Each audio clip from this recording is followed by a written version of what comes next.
The courthouse in Harlan's Creek was not built for justice. It had been built for town meetings and occasional Sunday services when the weather made the road to the real church impassable, and it smelled of old wood and coal smoke, and the particular staleness of a room where important men had said unimportant things for too many years. The benches were hard, the windows were small, and on the morning of February the 14th, 1887, every seat was filled.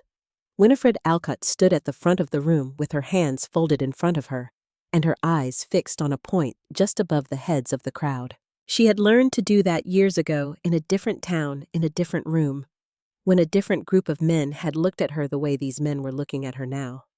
If you fixed your gaze slightly above their faces, you could almost pretend they were not there. Almost. She was 36 years old.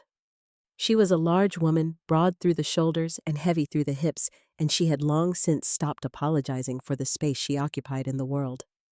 Her hair was dark brown, going gray at the temples, pulled back in a practical knot that had nothing to do with fashion and everything to do with the fact that loose hair had no business in a medical setting. Her hands were her best feature, though almost no one ever remarked on them. They were steady and strong and knew things about the human body that most of the men in this room would never understand. She had delivered 41 babies in 8 years on the Wyoming frontier. She had set 62 broken bones. She had kept 17 people alive through winters that should have killed them using willow bark tea and carbolic acid and sheer refusal to accept the alternative. She had done all of this in a region where the nearest actual physician was 60 miles away in good weather and effectively unreachable in bad. None of that was what this room wanted to talk about. Sheriff Conrad Regan sat at the table that served as a judicial bench when Harlan's Creek needed one. He was 52 years old and looked at a big man who had been broader and harder in his youth and had softened in the wrong places without losing the essential quality of someone accustomed to having his instructions followed. His badge caught what little light came through the small windows. He had the kind of face that showed nothing which was not the same as having nothing to show. He set a piece of paper on the table in front of him and smoothed it with one palm. "Winifred Alcott," he said. He did not say Miss Alcott. He did not say Mrs. Alcott. He said her full name the way you read a name off a document as though it belonged to the paper rather than the person. "You are brought before this council on the following charge: that on the night of January the 22nd, you willfully abandoned your post as the sole medical practitioner serving Harlan's Creek and the surrounding territory, leaving the community without medical care during an emergency situation. That as a direct result of this abandonment, Thomas James Phelps, age 9 years, died of fever in the early morning hours of January the 23rd. He looked up from the paper. "How do you answer?" The room was very quiet. Freddie could hear the fire in the corner stove and the wind pushing at the windows and someone near the back coughing into their sleeve. She could feel 37 pairs of eyes on her, maybe more, measuring her the way they had been measuring her for 8 years. Looking for the crack, looking for the moment when she would say something wrong, or show something she should not show, or simply confirm what they had already decided. She took a breath. "I would like," she said, "to tell this council something that happened 3 weeks ago. Something about where I was on the night of January the 22nd and why I was there. And something about who is actually responsible for the death of Tommy Phelps." Conrad Regan's expression did not change. That was she had come to understand his only tell. "You'll have your opportunity to speak," he said, "in the proper order." "With respect, Sheriff," Freddie said, "I've been waiting for the proper order for 8 years. I'd like to start at the beginning, if the council doesn't mind." Someone in the back of the room made a sound that might have been a laugh. Regan's jaw tightened by a fraction. "Go ahead," he said in a tone that promised consequences. Freddie looked out at the room, at the faces she had known for years. The Burkett brothers, who had come to her in the night when their father's heart gave out, and who had never quite forgiven her for not being able to save him. Mrs. Donahue, who brought her a pie every Christmas and called her "that poor, plain creature" when she thought Freddie could not hear. Old Thomas Reyes, who was deaf in one ear and had fallen asleep already. Harold Finch, the lawyer, sitting near the window with his long hands folded in his lap, and his pale eyes giving away nothing. And Mrs. Dolores Hargrove, wife of the deputy, sitting 3 rows back with her hands folded in her lap, and her eyes on Freddie with an attention that was slightly too steady, the look of someone who has come to a hearing already knowing how she wants it to end. Freddie had seen that look before. In other rooms, in other towns. The look of a person who has a stake in a proceeding that is not the stake they have declared. She had filed it away then, as she was filing it away now, in the same interior space she kept for things not yet ready to become conclusions. Then she looked back at the center of the room and began. 3 weeks ago, Freddie said, I left this town in the middle of a winter night to ride 15 miles into the mountains for a man who was dying alone. I'd like to tell you why, and I'd like to tell you who sent me there, and what I found when I arrived, and what I brought back. She paused. 3 weeks ago. But first, I need you to understand something. The man I went to save was Emmett Vane. The room was not quiet this time. The room erupted. Reagan brought his hand down on the table with a sound like a gunshot, and the noise subsided, though it did not disappear entirely. There was a current running through the crowd now, an electrical thing, the kind of energy that forms when people realize they have been told something that cannot be untold. Emmett Vane, someone said from the back. He's dead. He's not, Freddie said. Drowned in the Powder River. 83. He didn't. The silence that followed was a different kind of silence than before. Reagan was watching her with the flat, careful attention of a man recalculating something. Miss Alcott, he said slowly, I'd suggest you think carefully about what you're about to say. Freddie looked at him. She had known for 3 weeks that this moment would come, and she had spent considerable time thinking about how she would feel when it arrived. She had expected to feel afraid. She was surprised to discover that what she actually felt was something closer to tired and certain in equal measure. The tiredness of carrying something heavy for a long time. The certainty of knowing exactly where you are putting it down. I already have, she said. I've had 3 weeks. And she began at the beginning. The beginning was 11 days before Christmas, which was when Jonas Whitfield had come into her station with a split lip and 3 broken ribs, and a story about a horse that had thrown him. Freddie had treated the ribs, which required wrapping and patience and instructions about breathing that Whitfield had nodded at and clearly intended to ignore. She had cleaned the lip. She had noted in the small, precise handwriting that filled her medical logs that the angle and depth of the facial laceration was inconsistent with a fall from horseback, but consistent with a blow from a fist or the butt of a heavy object. She had not yet written down what she intended to do with that observation when Conrad Regan had walked through her door. Harlan's Creek was a town of 412 people, give or take, depending on the season and how generous you were being with the definition of town. It sat in a valley between 2 ranges of hills that the locals called mountains, and that people from actual mountain country would have called something less flattering. The winters were severe. The summers were brief and violent with thunderstorms. The nearest railroad depot was 18 miles to the southeast, and the telegraph line had been reliable for approximately 3 of the 4 years since it had been installed. The medical station that Freddie ran occupied a building that had previously been a feed store, and before that, a place where someone had attempted unsuccessfully to operate a printing business. It was 2 rooms, one for examination, and one where Freddie slept, and it smelled permanently of carbolic acid and dried sage and the specific mineral quality of Wyoming well water. She had spent 4 years making it functional and 2 more years making it as close to clean as the conditions allowed. She was proud of it in the way that you are proud of something you built with your own hands from materials that were never quite adequate. Reagan had come in on a Tuesday morning in mid-December and set a folder on her examination table without asking permission to enter or greeting her in any way that acknowledged she was a person rather than a piece of furniture. Whitfield's records, he said. I need you to update them. Freddie looked at the folder. She did not open it. Update them how? She asked. Change the cause of injury. Horseback accident. That's what he told you. That's what he told me, Freddie agreed. It's not what happened to him. Reagan looked at her then.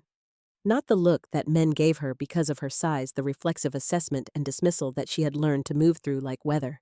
This was a different look. Calculated and patient, and carrying the faint quality of a man who had explained a simple thing to a slow student more times than he felt he should have to.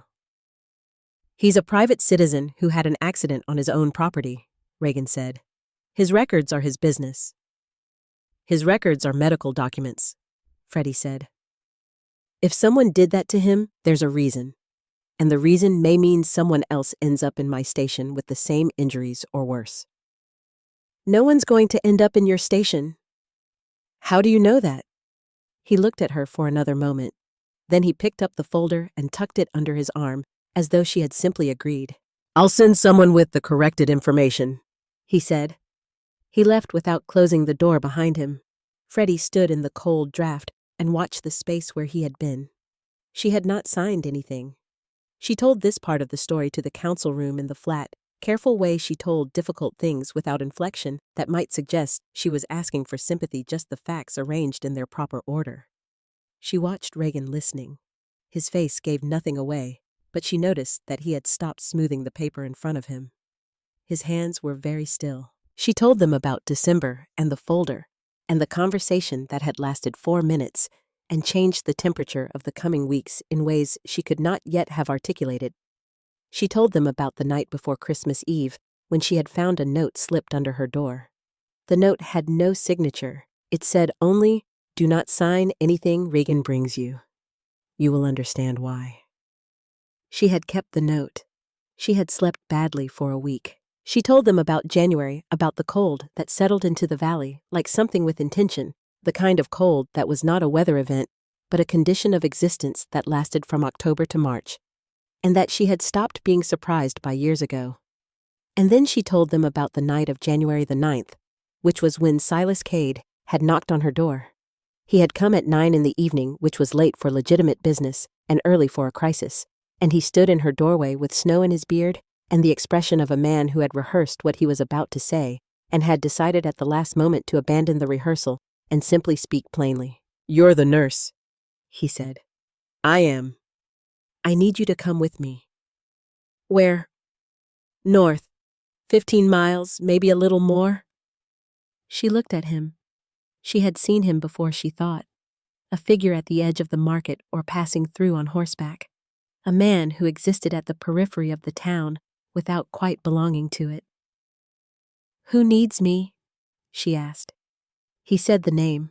Emmett Vane, the room remembered, had been a geological surveyor.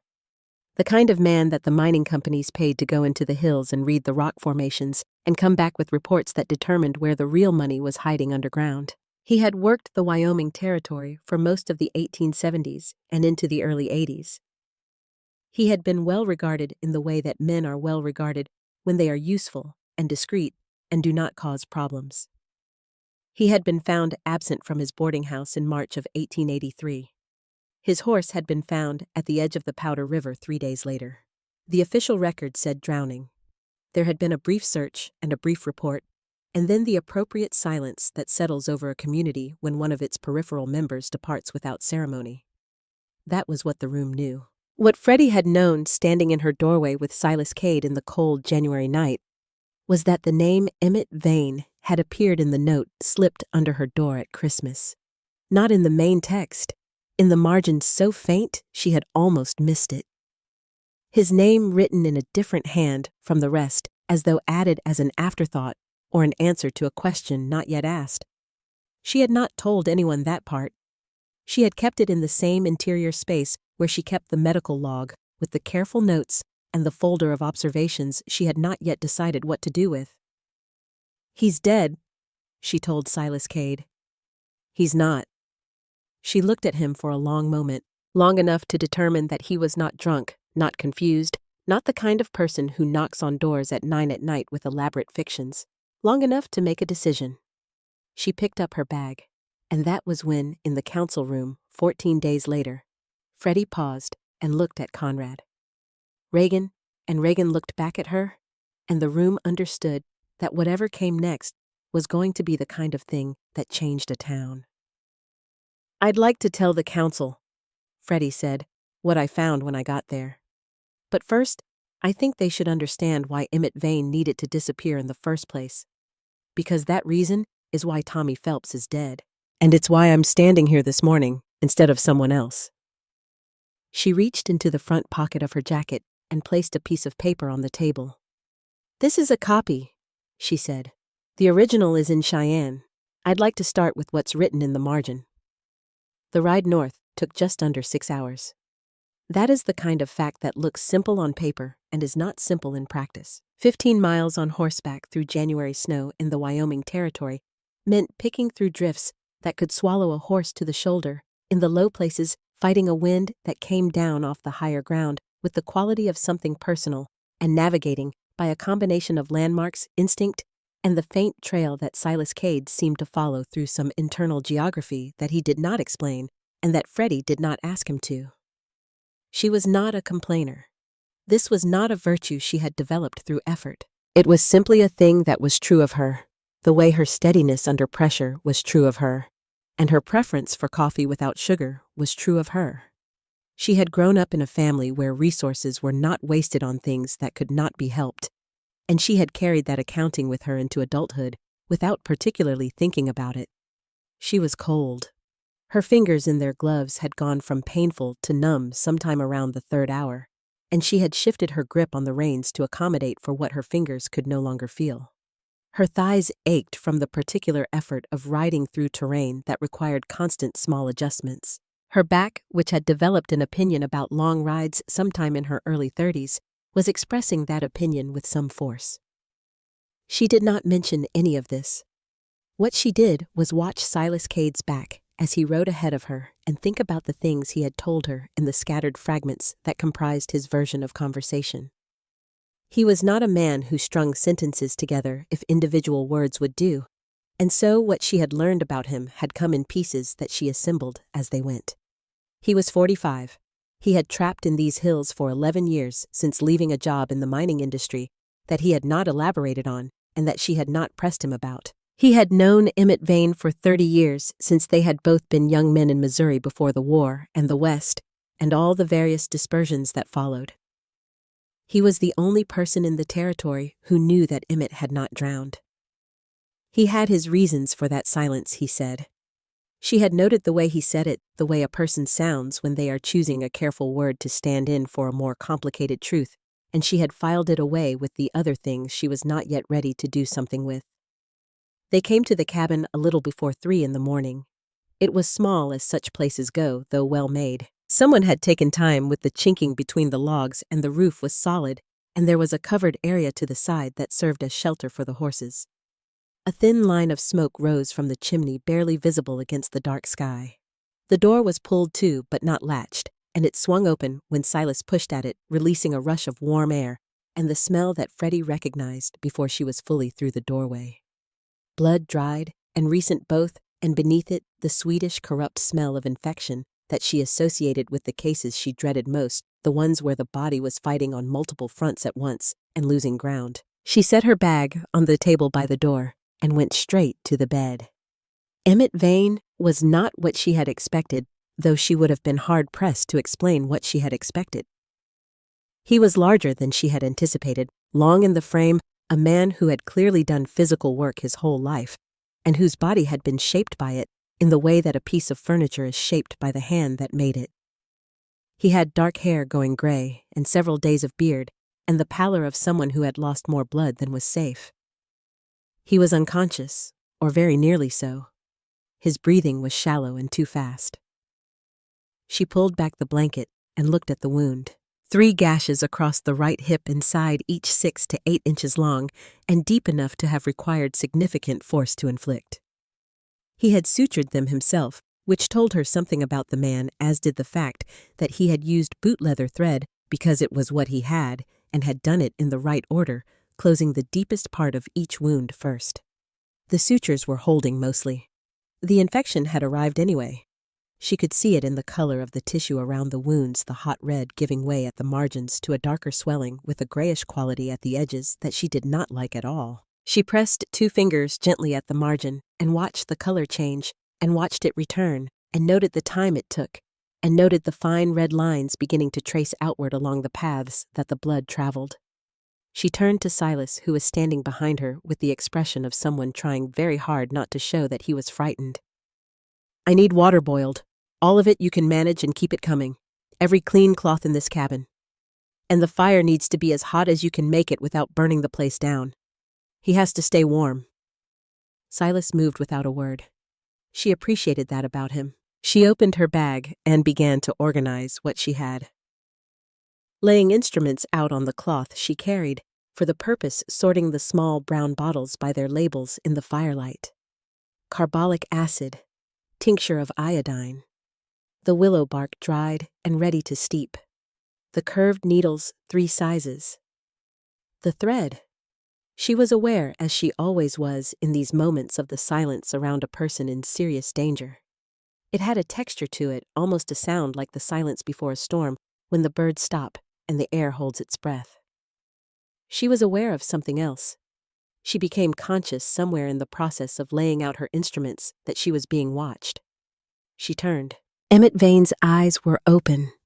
Brown, very dark and clearer than they had any right to be in a man running the fever she could feel radiating off him from 2 feet away. He was looking at her with the focused, evaluating attention of someone who had been conscious for longer than she had realized and had been in that time watching her work. "You're real," he said. His voice was rough, barely more than sound moving through air, but it was controlled. He was managing it the way a person manages a resource that is running low. "I am," she said. "Silas said he'd bring someone." "He did." The eyes stayed on her. Not on her size, she noticed, not the reflexive downward assessment she was accustomed to. He looked at her face first, then at the instruments she had laid out on the cloth, then back at her face. "How bad?" he asked. She considered, as she always did, how much truth was the right amount. There was a calculus to it dependent on the person and the situation and how much they needed to know versus how much the knowing might cost them in terms of the fight they had left. "Bad enough that I'm going to be angry at you for waiting this long," she said. "Bad enough that we're going to have a difficult night. Good enough that I think we're going to come out the other side of it." She watched something in his face settle, not relief exactly, but a kind of realignment, the adjustment a person makes when they receive information and incorporate it. "All right," he said. "I need you to stay as still as you can. If you need to hold something, hold the edge of the frame there. I'm going to need to work on the deepest part first, and it's going to hurt. It already hurts. It's going to hurt more specifically." He looked at her for another moment. "What's your name?" he asked. "Winifred Alcott. People call me Freddie." "Emmett Vane." "I know." A pause. "I'm supposed to be dead," he said. "I know that too," she said. "We can talk about why later. Right now, I need you to be quiet and hold still." He was quiet. He held still. She worked for the next 4 hours with the kind of focused attention that had no room in it for anything except the task. This was one of the things she knew about herself, that in the middle of a medical crisis, the ordinary anxieties of being Freddie Alcott fell away, and she became only a pair of hands and a mind that knew what those hands needed to do. It was the closest thing to peace she had found in her professional life, which was perhaps a strange thing to say about the process of cleaning infection from a man's wounds by firelight in a mountain cabin in the middle of a January night. She debrided the tissue that had gone bad, which required the scalpel, and a steadiness she held onto by a kind of internal agreement she had made with herself years ago, when she had first understood that trembling hands were a luxury she could not afford. She flushed the wounds with the carbolic acid solution, which caused Emmett to make a sound low in his throat and grip the bedframe with the white-knuckled grip of a man who has decided he is not going to make more sound than that and is holding to that decision through will alone. She irrigated again. She checked the depth of the inflammation, how far the red lines had traveled. They had not traveled further while she worked. That was something. She resutured where the original closures had failed, using her own thread finer and less likely to react than the boot leather he had used. She applied the iodine in careful layers. She packed the deepest section with a cloth soaked in the carbolic solution and noted in her log, which she had braced against her knee, the time and the observation and the treatment and what she would look for in the hours that followed. Silas brought water when she asked for it and cloth when she needed it, and otherwise stayed out of her way with a thoughtfulness that she was grateful for. Emmett bore all of it without complaint. This was notable. She had worked on men who screamed at things that hurt far less, and she had worked on men who went silent in ways that worried her more than screaming would have. Emmett Vane did neither. He breathed through the worst of it with a careful deliberateness, eyes open, focused on something above and behind her head, managing his body like a man who had made a study of what could be controlled and had decided to exert control over the things that could be controlled. It was during one of the pauses while she was waiting for a fresh cloth that the stillness happened. It arrived without announcement the way the real moments usually do. She was sitting on the low stool she had pulled to his bedside, reviewing the notes she had made, and he was lying with his arm across his chest and his eyes open, and neither of them was saying anything. The fire made its sounds. The wind made its sounds against the cabin walls. The snow had eased sometime in the past hour. He said very quietly, "You've been awake since before you got here." "Most of the night," she agreed. "Are you all right?" She looked up from the log. It was an unexpected question, not because it was complicated, but because it was so rarely asked of her by anyone in any professional context. The people who asked her how she was doing were usually doing so as a preamble to describing their own symptoms. "I'm fine," she said. "That's not what I asked." She looked at him. In the firelight, his face had lost the pallor of the worst of the fever, though it was still too warm. His eyes had the steadiness of someone who had slowed down enough finally to look at what was in front of them. "I'm tired," she said. "But tired doesn't stop me." "I can see that," he said. He looked at the instruments she had laid out and then back at her. "You learned this in Philadelphia." She had not told him that. She reviewed the conversation and could not find where she had said it. "How do you know that?" "The order you laid the instruments out, the way you're notating. I've seen that system before once in a woman who trained at one of the Eastern schools. Philadelphia, or Boston." He paused. "Was it the right guess?" "Philadelphia." He was quiet a moment. "They let women train there." "They let women train there," she confirmed. Reluctantly, and with a great deal of commentary about our limitations. "And then you came out here."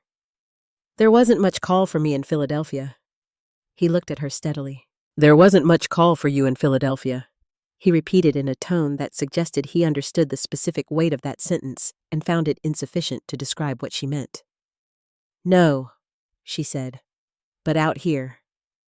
"Out here," she said, "no one has a choice about who treats them, which means after a while they stop arguing about whether I should be the one doing it." "Is that enough?" It was a strange question to ask a woman you had met 3 hours ago, she thought, and yet it did not feel like an inappropriate one. "Most days," she said. She stood up to check the temperature of the water Silas had set by the fire. It was still warm enough. She began to steep the willow bark, moving quietly in the small cabin, aware of the particular quality of the silence behind her. "There's something I need to tell you," Emmett said. "You can tell me in the morning. You need to rest." "If I don't make it to morning?" She did not turn around. "You're going to make it to morning." "You can't know that." "I know it," she said in the same tone she would have used to tell him the water was hot. "The infection is serious, but it hasn't gone septic yet, and we caught it tonight before it could. The fever will spike again before it breaks. You'll have a bad few hours. But the morning is going to come, and you're going to be in it." A long pause. "You sound very certain." "I am very certain.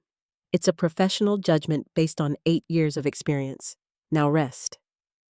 He was quiet for a moment, then not quite arguing, not quite surrendering. "There's a map on the shelf above the stove, the one rolled up and tied with cord. I see it. If something happens to me, there are notes on it that need to get to the federal judge in Cheyenne, not the county office." Cheyenne, you understand the difference. I understand the difference.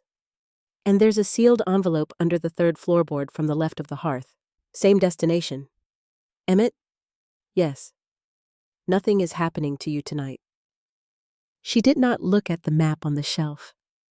She waited until his breathing had evened out into something approaching sleep before she stood and moved to the stove and stood in front of it with her back to the room and her hands wrapped around the mug of willow bark tea she had prepared.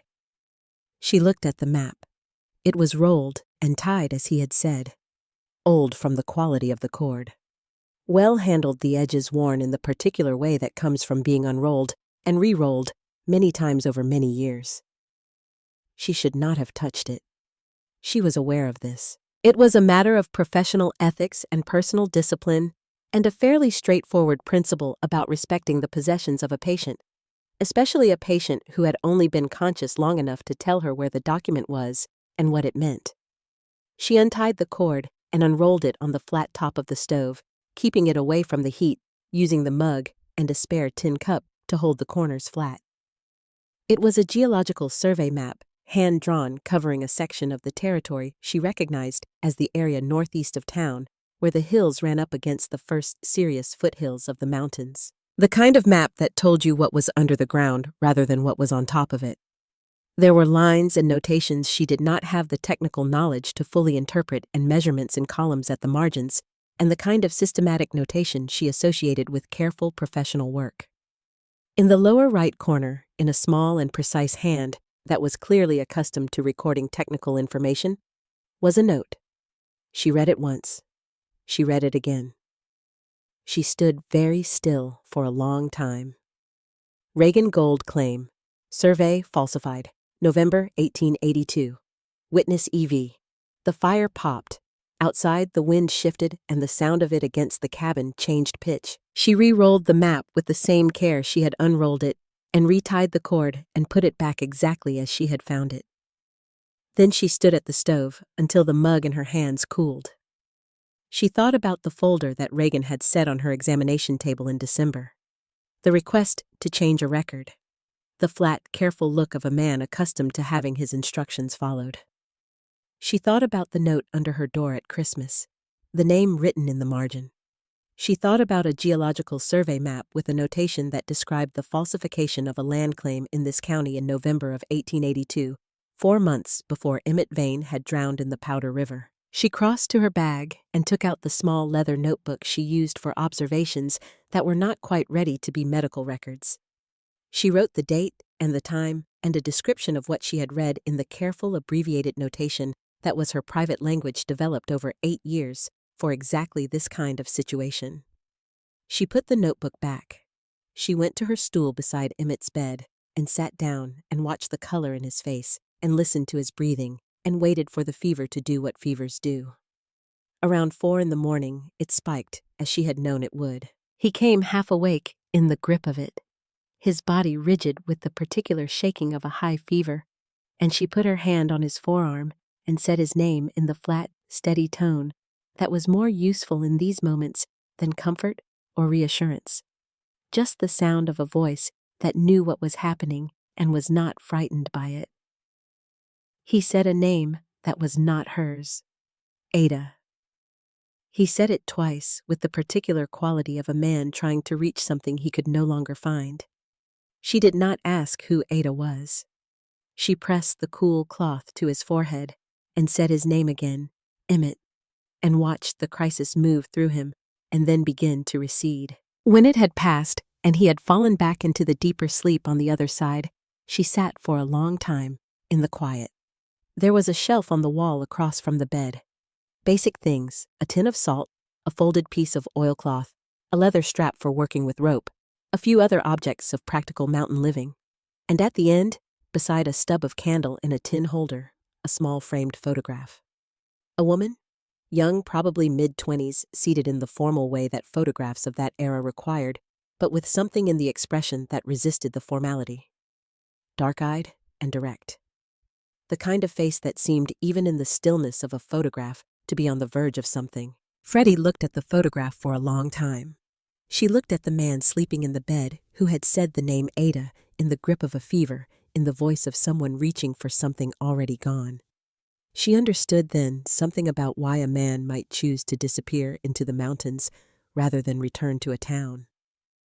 Not because he was afraid. Not because he was hiding, though he was doing that too. But because there are griefs that a person can only carry in the particular silence of a place where no one knows to ask about them. She looked away from the photograph. Outside, the sky had begun the long, slow process of becoming gray. Not dawn yet, not close. But the quality of the darkness had changed, and she had been in enough long nights to know that the change was real. And the morning was coming, as she had told him it would. She reached into her bag and found the small locked box she kept there, the one that held nothing medical. She set it on her knee and held it with both hands and looked at it in the firelight without opening it. She held it for a while, then she put it back. Silas came in from where he had been sleeping in the covered area with the horses stamping snow from his boots, and she told him what they would need for the next several hours and what she was watching for and when she would need him. He listened with the attentiveness of a man who understood that these instructions were not suggestions. When she had finished, he stood for a moment with his hat in his hands. "He's going to make it," he said, not quite a question. "Yes," she said. He nodded. He did not look entirely relieved, which she noticed. "Silas," she said. He looked at her. "There's something you're not telling me." He was quiet for a moment, a man calibrating. "There's something I need to tell him first," he said finally. "And then I'll tell you." She looked at him steadily for a long moment, reading the quality of his expression.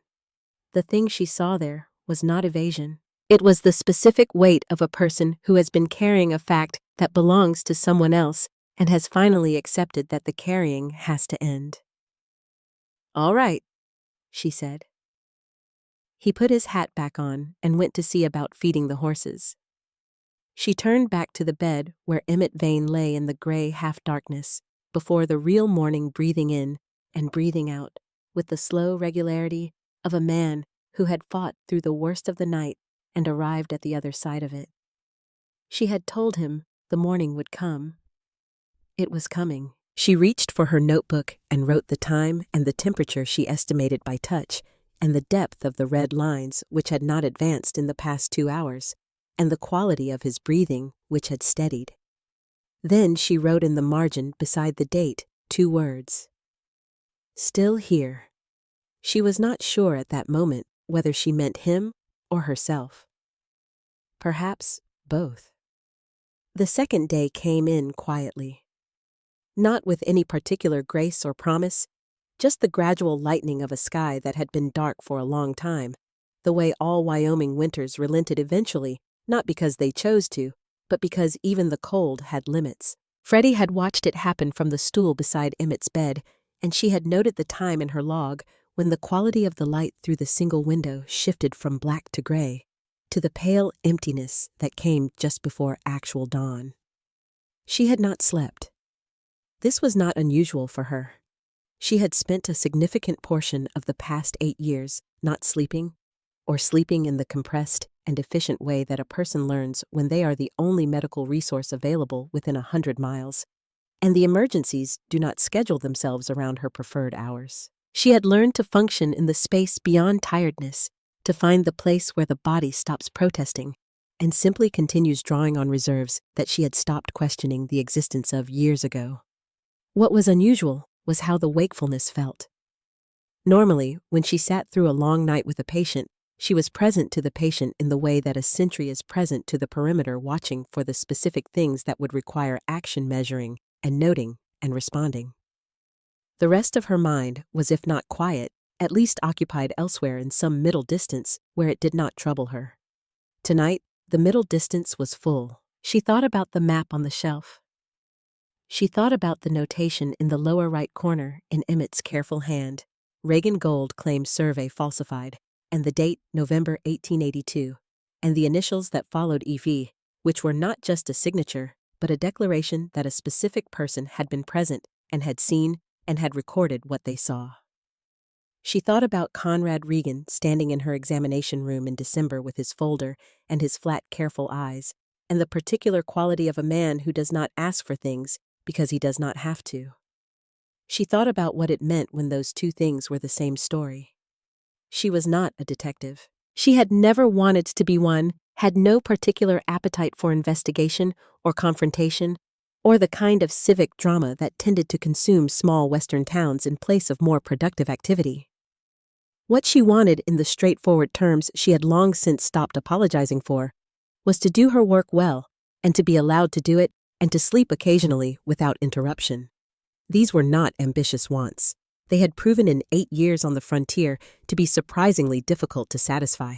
But she was also not a person who could hold a fact and pretend she had not seen it. She turned a page in her log and wrote a new entry.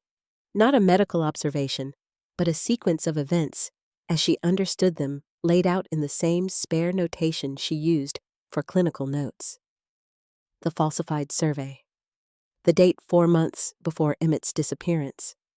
The drowning that left no body. The note under her door at Christmas. The name in the margin. The request to alter Whitfield's records. She read it back, then she wrote underneath a question, "Who else knows?" She did not write an answer because she did not have one yet. She underlined the question, once closed the log, and put it back in her bag. Emmett slept until mid-morning. When he woke, the fever had dropped enough that his eyes were clear rather than glazed, and he looked at her with the expression of a man taking stock of his situation and finding it somewhat better than his last conscious estimate had suggested. "You stayed," he said. "I told you I would." "You told me the morning would come." Both things were true. He was quiet a moment, looking at the ceiling. Silas had built the fire back up before going out to check the traplines he maintained a mile north, and the cabin was warm enough that Freddie had removed her outer jacket for the first time since arriving. She was sitting with her notebook on her knee, having moved to the chair by the table in the morning hours when the crisis had clearly passed, and she allowed herself to sit a little further from the immediate edge of the situation.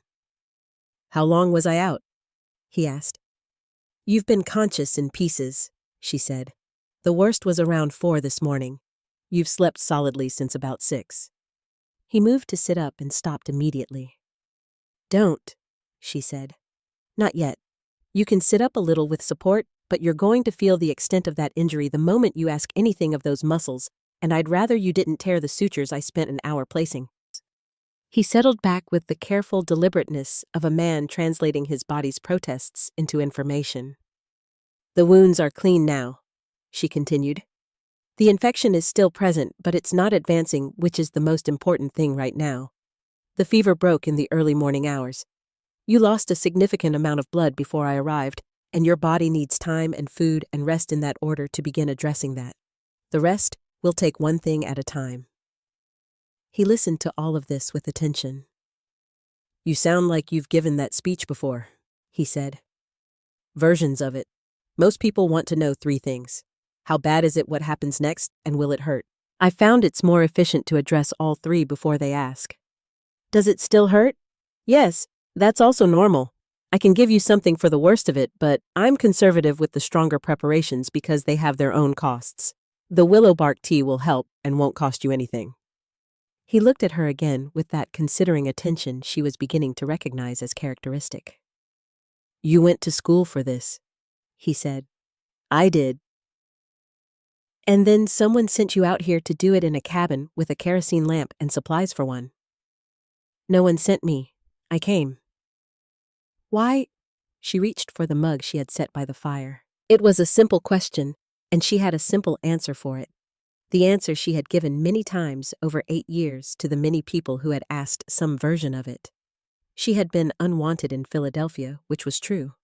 She had been more needed on the frontier, which was also true.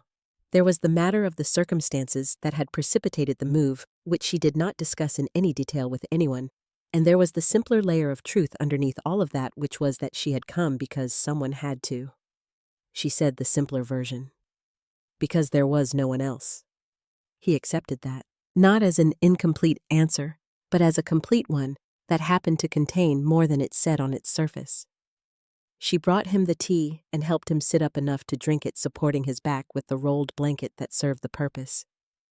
His hands were steadier than she expected. He held the mug himself. "There's something you want to ask me," he said. "There are several things," she said. "You can tell me when you're ready." "Ask." She looked at him. "The map on the shelf," she said. He was still for a moment. "You looked at it?" "I looked at it." He nodded once. Not accusation, not absolution, just acknowledgement.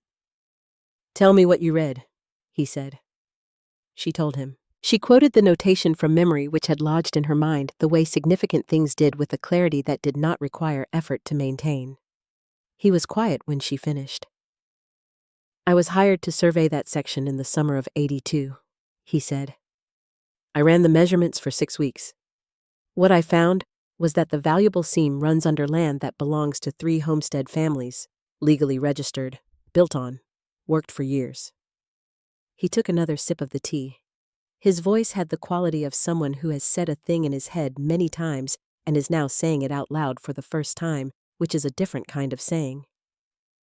"I refused to certify a falsified version. They brought in another surveyor who didn't refuse, filed his report under my name, using my original commission signature."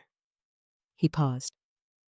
"The families lost their land, and I couldn't testify without a second witness, and the only man who had seen enough to testify alongside me was Thomas Briggs, who had figured out the discrepancy on his own." "Briggs," Freddie said. She had heard the name in her own telling that morning 3 weeks from now, in a room full of people, and hearing it here from him felt like finding the seam itself. "He came to me in February of '83. 2 weeks later, someone shot at me on the road to Laramie. A week after that, a man I didn't know told me plainly what would happen to anyone who testified." He looked at his hands. "So I made a decision. I left my horse at the river and came up here. I had the original documents. I had my field notes. I had time." 4 years of it, Freddie said. "Briggs is in Laramie now, working at the depot. He came back briefly when I sent word that things were moving. He and Whitfield had an argument that became physical. That's what you saw on Whitfield's face in December." He turned to look at her directly. "Briggs went back the same night. He won't come until it's time." Emmett turned to look at her directly. "I need you to understand what I'm telling you." "I understand it." "There are people who would prefer that this evidence never reached Cheyenne. People who know or who suspect that I'm not as dead as they would like. The bear was not coincidental either." She looked at him steadily. "Explain that." He told her about the morning 3 weeks ago. He had gone to the stream at dawn, as he did every morning, a routine that he had varied on purpose, never the same days, never the same hour. He had not varied it that particular morning, which was a mistake he had been making in his mind every day since. He had heard the bear before he saw it. The sound it made was not a normal bear sound, he said. He had lived in these mountains long enough to know what a bear sounded like when it was going about its ordinary business, and what it sounded like when something had gone wrong with it, when it was hurt or cornered or maddened by something. This one sounded wrong. It moved wrong. It came out of the brush on his left side, already in the full commitment of a charge, which was not how a bear that had simply surprised a man behaved. He had gotten clear of the worst of it by throwing himself behind a large fallen log. The bear had caught him on the right side as he went over 3 long gashes that he had felt as heat and impact before the pain arrived. He had made it back to the cabin. He had done what he could for himself. And then the fever had come, and the days had blurred, and he had thought in the way that a man thinks, when fever makes the thinking unreliable, that this was probably how it ended. "Silas found what was left of the bear," Freddie said. Emmett looked at her. "Tell me what he found." She told him about the conversation she had had with Silas in the early morning, before Emmett had woken, about the carcass a mile from the cabin and the bullet wound in the animal's shoulder, and the assessment Silas had made about the angle and the distance and the type of weapon. "A Springfield," Emmett said. "That's what he said, a 45-70. Military issue. Or purchased as surplus. There's been a market for them since '85. She paused. Silas said it was fired from approximately 50 yards. Close enough to wound badly, far enough to leave the animal mobile and enraged. Emmett was quiet for a moment. Reagan has a Springfield, he said. He's had it since his time in the cavalry. Does he? His deputy, a man named Aldrich, has one as well. Reagan issued them from the surplus stock he obtained when he took the post. He looked at the ceiling. I can't prove which one of them pulled the trigger. You don't need to prove that part separately, Freddie said, if the other evidence holds. He looked at her. You've been thinking about this. I've had a long night, she said. I think about whatever is in front of me. The morning continued in the way that convalescent mornings do, slowly and with a texture of ordinary things that felt strange after the intensity of the night. Silas returned from the trap lines and reported nothing unusual on the trail south, which meant that no one had come through from town in the past several hours. He set water to boil and produced from the small stores in the cabin a tin of salt pork and some dried beans that he put to soak. And the smell of the salt pork heating was the kind of ordinary smell that makes the fact of survival feel more real. Freddie ate when Silas put a plate in front of her without waiting to be told to. This was one of the things she knew about herself, that she would forget to eat if left to her own priorities, and that she could not afford to forget. Emmett ate a little less than she wanted, but more than she had feared. She changed the dressings in the afternoon and was satisfied with what she saw under them. The inflammation had not retreated significantly, but neither had it advanced. The red lines were stable. The tissue at the wound margins had a better color than it had at 4 in the morning, which was measurable progress. She noted all of it in the log. She noted the temperature of the cabin and the time of each dressing change, and the specific measurements of the inflammatory margins, which was a method she had developed herself because none of the textbooks she had studied addressed the issue of tracking infection progression in settings where laboratory confirmation was impossible. She was writing up the afternoon entry when Emmett spoke from the bed. Who do you have in town? She looked up. What do you mean? Someone who supports what you're doing. Someone who could speak for you if it came to that. She thought about it. Mrs. Rourke, she said. She runs the boarding house. She's said things in my defense before. She paused. The Sievert family, perhaps. I delivered their youngest 2 winters ago. Sievert, he said. He said the name with a quality she recognized, not quite surprise, but the particular weight of a name that carries a history. They lost their land, she said. They're still in the county farming a smaller claim on the east side. Yes, he said quietly.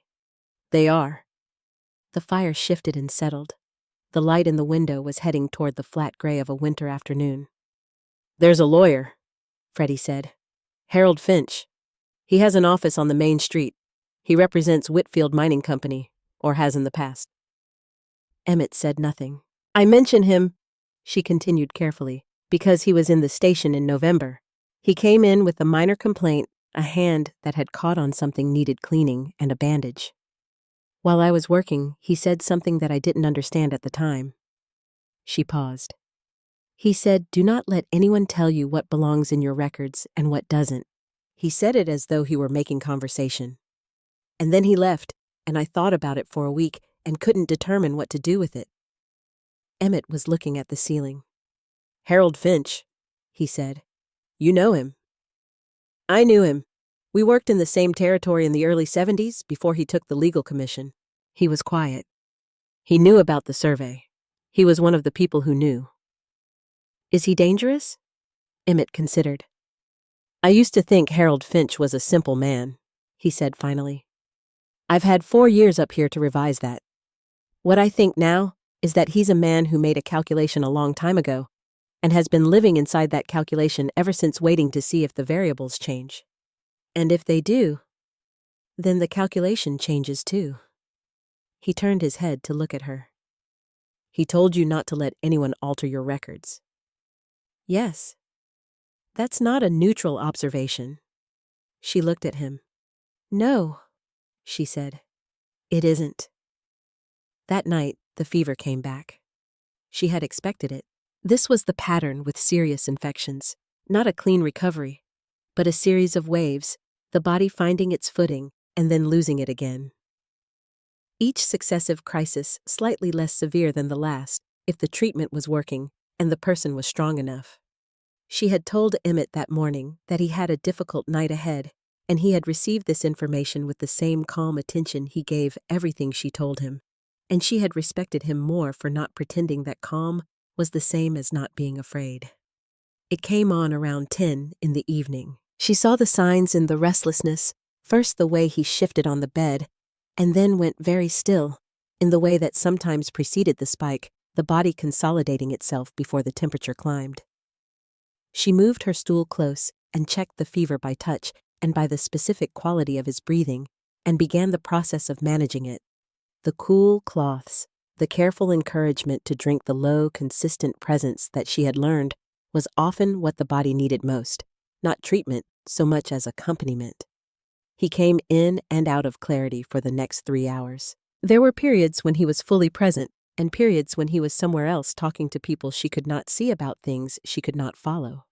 And she sat through all of it in the same way she sat through the clinical work without judgment or interference, simply there.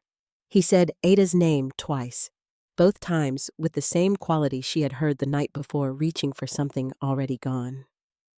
The second time, she set her hand on his forearm and said his name Emmett, and felt him come partway back, his eyes finding her in the dim cabin. "You're still here," he said. His voice was rough and far away. "Still here," she said. "Ada used to say—" He stopped, swallowed. "She used to say I was better at arriving than at staying." "You've stayed up here 4 years?" Freddie said. "That's not the same kind of staying." His eyes drifted. "She was right, mostly. I was better at the going out, better at the survey and the return and the next commission. The staying was harder." "It usually is," she said. "She died while I was out, 3rd commission that year. I came back, and she was 3 weeks gone." His voice was even the flatness of something that has been a fact for a long time, and has been thought about so many times that the acute grief has been worn away, and what's left is just the shape of the absence. "I'm sorry," Freddie said. "I should have been there." "People die when they die," she said, "not when it would be convenient for the people who love them." He looked at her with the slightly unfocused clarity of fever. "Did someone say that to you once?" he asked. She was quiet for a moment. "No," she said. "No one said it to me. I said it to myself after." "After what?" She looked at the fire. "My husband," she said. "He died in 81, pneumonia. I was the nurse in the room, and I couldn't save him, and I spent a long time afterward believing that a better nurse could have, until I understood that what I was actually grieving was not my failure, but the fact that being his nurse had meant I couldn't simply be his wife. That I had to be competent right up until the end, when what I wanted was to be devastated." The cabin was very quiet. She had not said that out loud to anyone before. She was not entirely sure what had made her say it now to this particular person in this particular middle of the night. Perhaps it was simply that the hour had its own permission. "What was his name?" Emmett asked. "Robert." "Did he know that you were grieving the thing you couldn't let yourself feel?" "I think so," she said. "He was a perceptive man. He would have understood it." Emmett looked at her in the way he had of looking, that measuring, attentive steadiness that seemed to take in more than faces and surfaces. "The box you carry in your bag," he said. "The small one. You checked it twice last night." She looked at him. "You were supposed to be unconscious." "I was mostly unconscious," he said. "I had intervals." She was quiet. "It's a letter," she said finally. "The last one he wrote me. I haven't read it since the day I received it." "Why not?" "Because I'm afraid of what it says." "What do you think it says?" She looked at the fire. The coals were deep orange at their center, and the flames above them moved in the draft from the chimney. "I think it says something I'm not ready to hear," she said. "Or something I'm afraid I won't be able to bear once I've heard it. I'm not entirely sure which." She paused. I've carried it for 6 years, and I've found that the carrying is manageable. It's the reading that I can't bring myself to. He was quiet for a long time. She thought he had drifted back into sleep. Then he said, I have a photograph on the shelf. I know. I can't take it down, and I can't move it to where I can't see it. He paused. We carry the things we can't let go of, and we can't entirely face. Yes, she said. That's not weakness. I know it isn't. I just wanted to say it, he said, in case no one has. She looked at him. In the firelight, his face had the quality it sometimes took on in these late hours, the ordinary defenses gone something simpler and more direct visible beneath. No one has, she said. Not in a long time. Then I'm saying it now. The fever broke around 2 a.m. with the characteristic flush, and then the sweating that she recognized as the body's declaration that the crisis had passed. She changed the cloths, helped him drink, noted the time and the change and the quality of the recovery in her log. He slept deeply afterward. She checked the wounds, still holding. The inflammatory lines had not advanced in the past 6 hours, which was she allowed herself to think a good sign. She was making a final entry in her log, writing the time and a summary of the night when Silas came in from the covered area where he had been sleeping again, moving quietly, checking the fire. He looked at Emmett sleeping, and then at Freddie sitting with her log, and then he sat down in the chair across from her.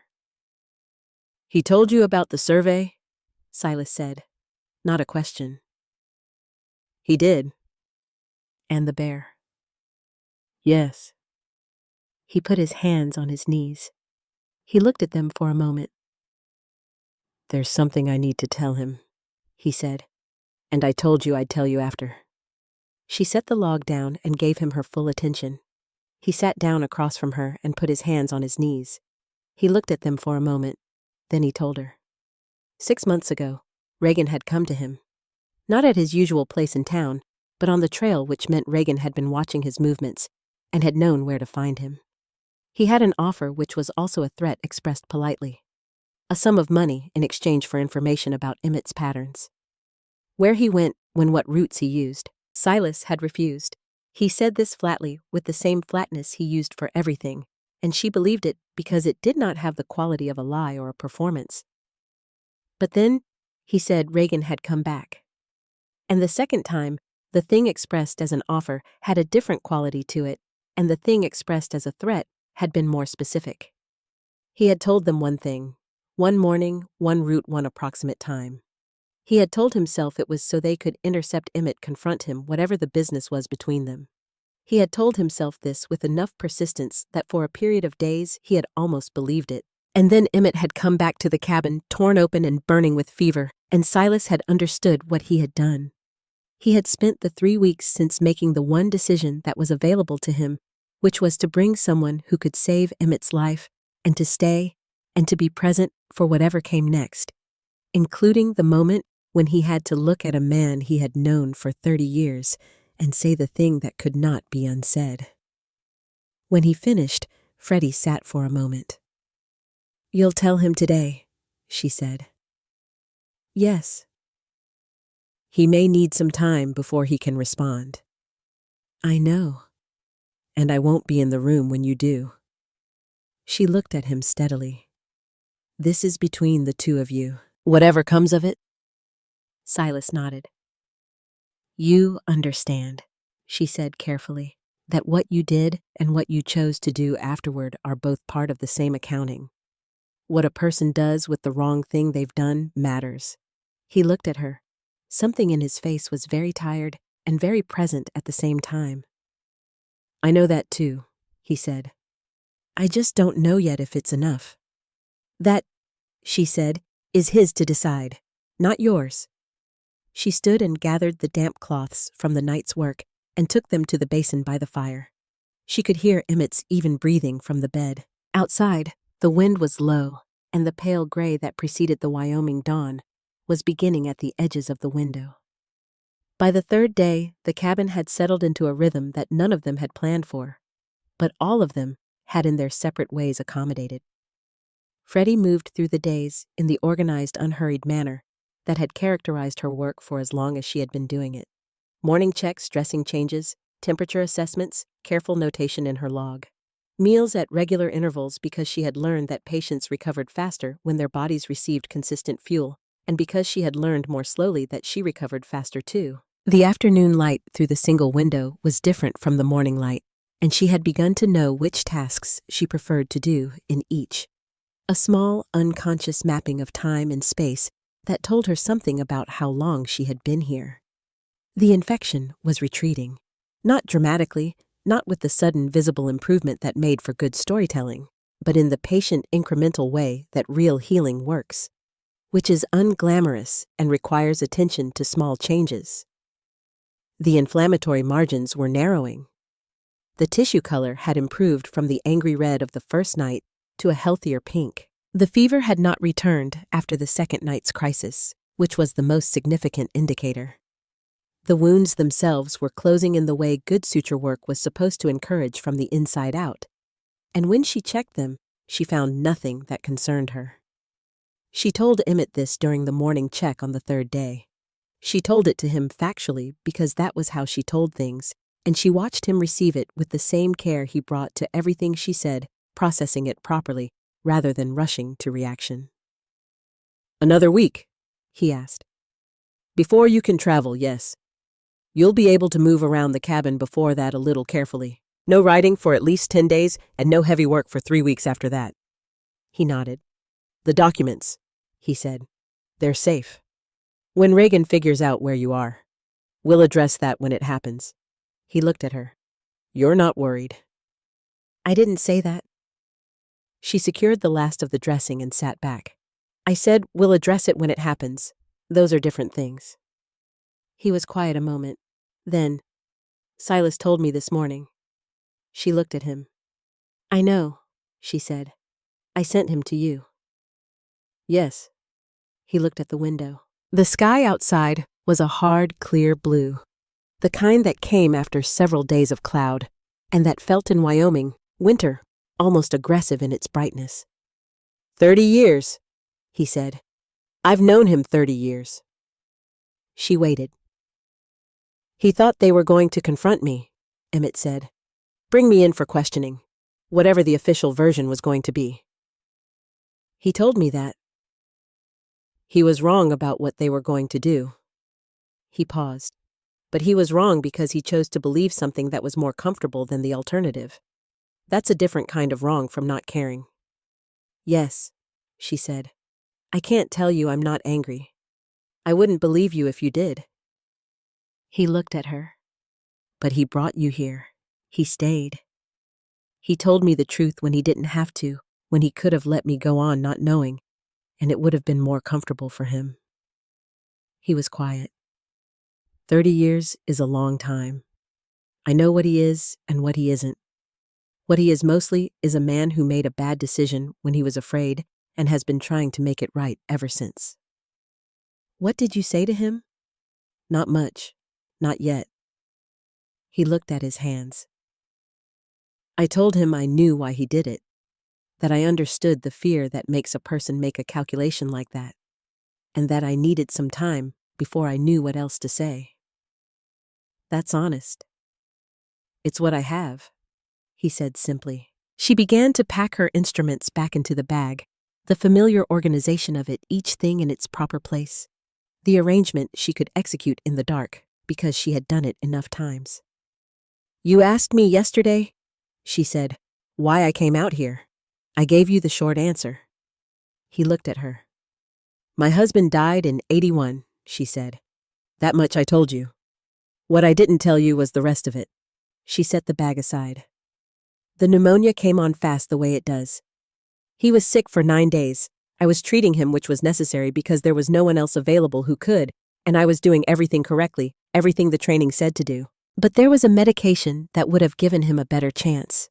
Something the hospital in Denver used that I knew about from the medical literature." She paused. "The supply came through the Whitfield distribution network. All the medical supplies in that part of the territory did because Whitfield held the contract. There was a labor dispute in January of 81. The workers were striking for safer conditions in the mines.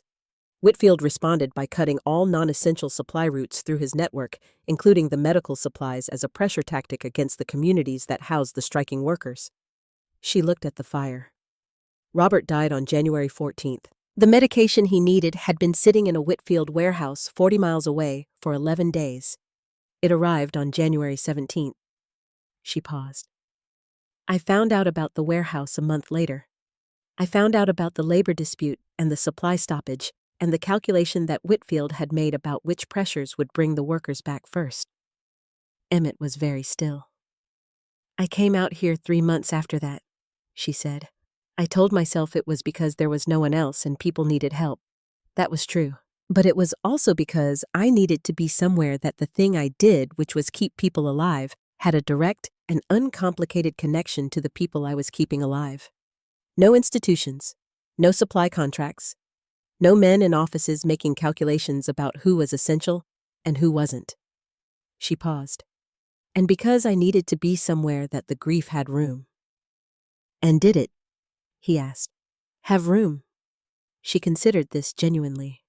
More room than Philadelphia, she said. The work helps. The work has always helped. But the grief. She looked at the small locked box she had set on the table that morning, as she did every morning and every evening, the ritual of proximity without opening. The grief is still waiting for me to be ready for it. Emmett looked at the box, then at her. The letter, he said. The letter. You'll read it when you're ready. I hope so. She picked up the box and put it back in her bag. That's what I keep telling myself. The afternoon came in slowly. Silas had gone out to check the South Trail and the North Approaches, a circuit he ran twice a day, with the systematic attention of a man who understood that the wilderness required active negotiation. He came back each time with his report delivered in the same sparse syllables. Nothing on the South Trail, nothing at the ridge, the weather holding clear. Freddie used the afternoon hours to write a letter of her own. Not to anyone specific, not yet, but a documentation of events as she understood them, the sequence from December to the present, including the conversation with Emmett and the things she had seen on the map and the assessment she had made about the relationship between those facts. She wrote it in the clinical third person she used for formal medical reports, because that was the mode that organized her thinking most clearly, and she sealed it when she was done and added it to the bag alongside the log and the box and the other things she was carrying north with her. She was sealing the letter when Emmett said from the bed, "Tell me about your work." She looked up. What specifically? The 8 years. The cases that were difficult. The ones that went wrong and the ones that didn't. He paused. I've been lying in this bed for 3 days listening to the wind and thinking about what I'm going to do when I can move again. Tell me about something that isn't that. She looked at him for a moment. Then she set the letter aside and told him about the Burkett father who had come to her in the night 3 winters ago with a chest pain that she had recognized correctly as his heart, and who had died on her table despite everything she had done, and how she had sat with his sons in the waiting area of the station at 3 in the morning and had not known what to say because there was nothing to say, and had instead made them coffee and sat with them in the silence until the silence became something they could all breathe in. She told him about the Sievert baby delivered in a difficult labor that had gone on for 18 hours and that she had managed alone because the snow had made the roads impassable and there had been no one else. The baby had been turned wrong, and she had done what the textbook described with her hands in the dark. And the mother had screamed, and then the screaming had stopped, and there had been another sound, smaller and more determined. And she had been the first person to hold that particular life. She told him about the summer 3 years ago, when there had been a contaminated water source, and 11 people had been sick at once, and she had run between them for 4 days without meaningful sleep, managing the dehydration with the solutions she could make from available supplies, losing 2 of them and not losing 9. And how the 2 she had lost had been the youngest and the oldest, and how she had thought about them still on certain kinds of mornings.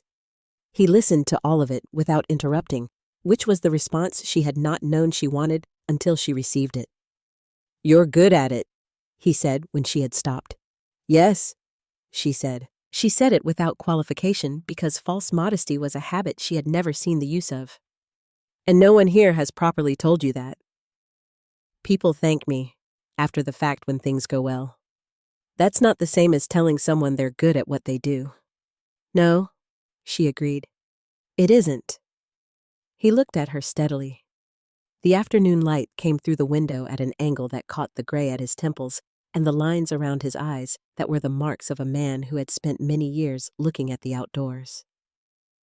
You went to school for years, he said. You trained and studied and learned and came out here and have been doing the work for 8 years alone in conditions that the people who trained you never imagined. And no one has told you that you're good at it. My patients have occasionally. After you've just saved their lives, which is a slightly compromised position from which to offer an unbiased assessment. The corner of her mouth moved. That's true, she said. I'm telling you now, he said, from a more objective position. You're very good at it, Freddie. What you did the night I came in here, what you've done, the 3 days since, the way you think about it, the way you document it, the way you make decisions in real time without losing the systematic approach that makes the decisions reliable. He paused. Whatever Philadelphia thought it was doing when it sent you away, it was wrong. She looked at him. She was aware of the particular quality of hearing something that you have needed to hear for a long time, but have stopped expecting to receive.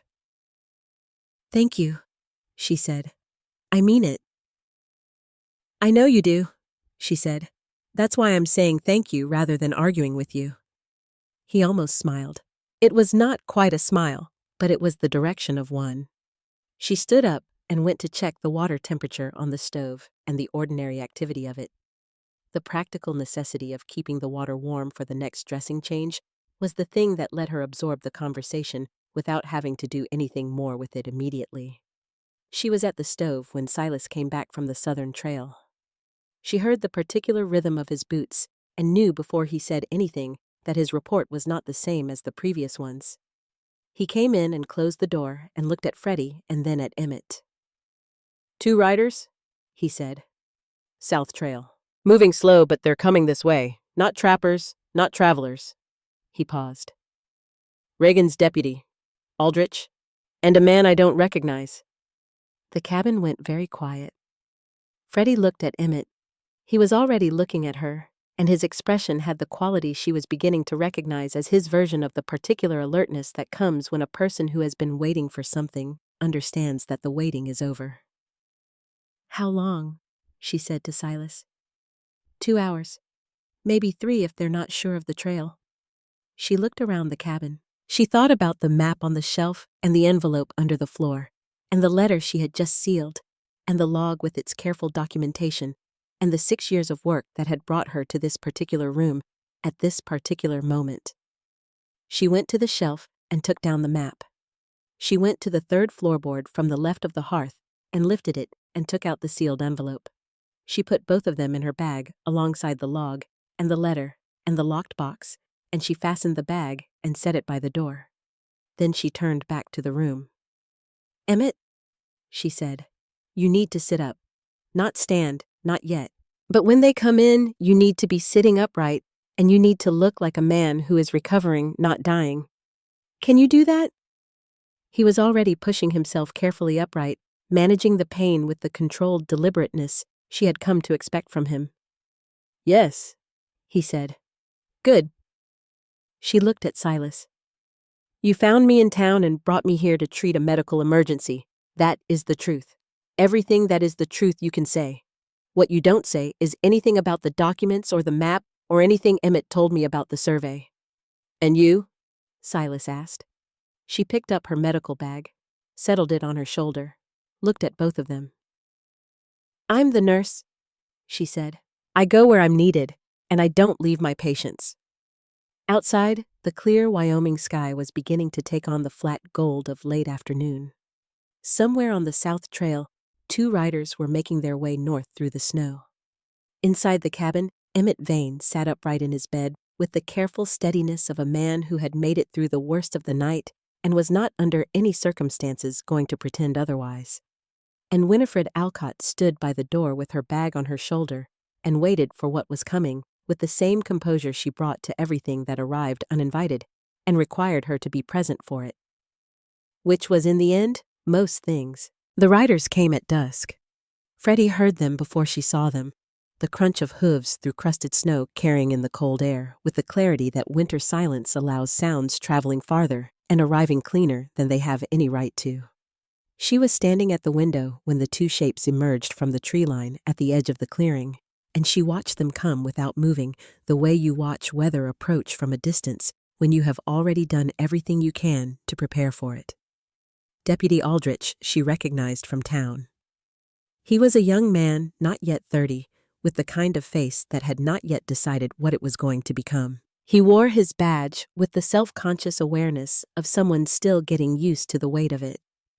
The second man she did not know, older heavyset, wearing a coat that was too good for the trail and boots that were too clean for someone who had ridden 18 miles through February snow. A town man, then. Someone brought along for a purpose that Aldrich alone could not serve. She stepped back from the window. Behind her, Emmett sat upright on the bed, his back against the wall, the blanket arranged across his lap, in a way that looked natural and concealed the extent of the bandaging beneath. His face was pale still, and the effort of sitting was visible in the set of his jaw. But his eyes were clear, and his expression had the quality she had come to associate with him at his most deliberate, a man who had decided on his course and was not going to be moved from it by circumstances.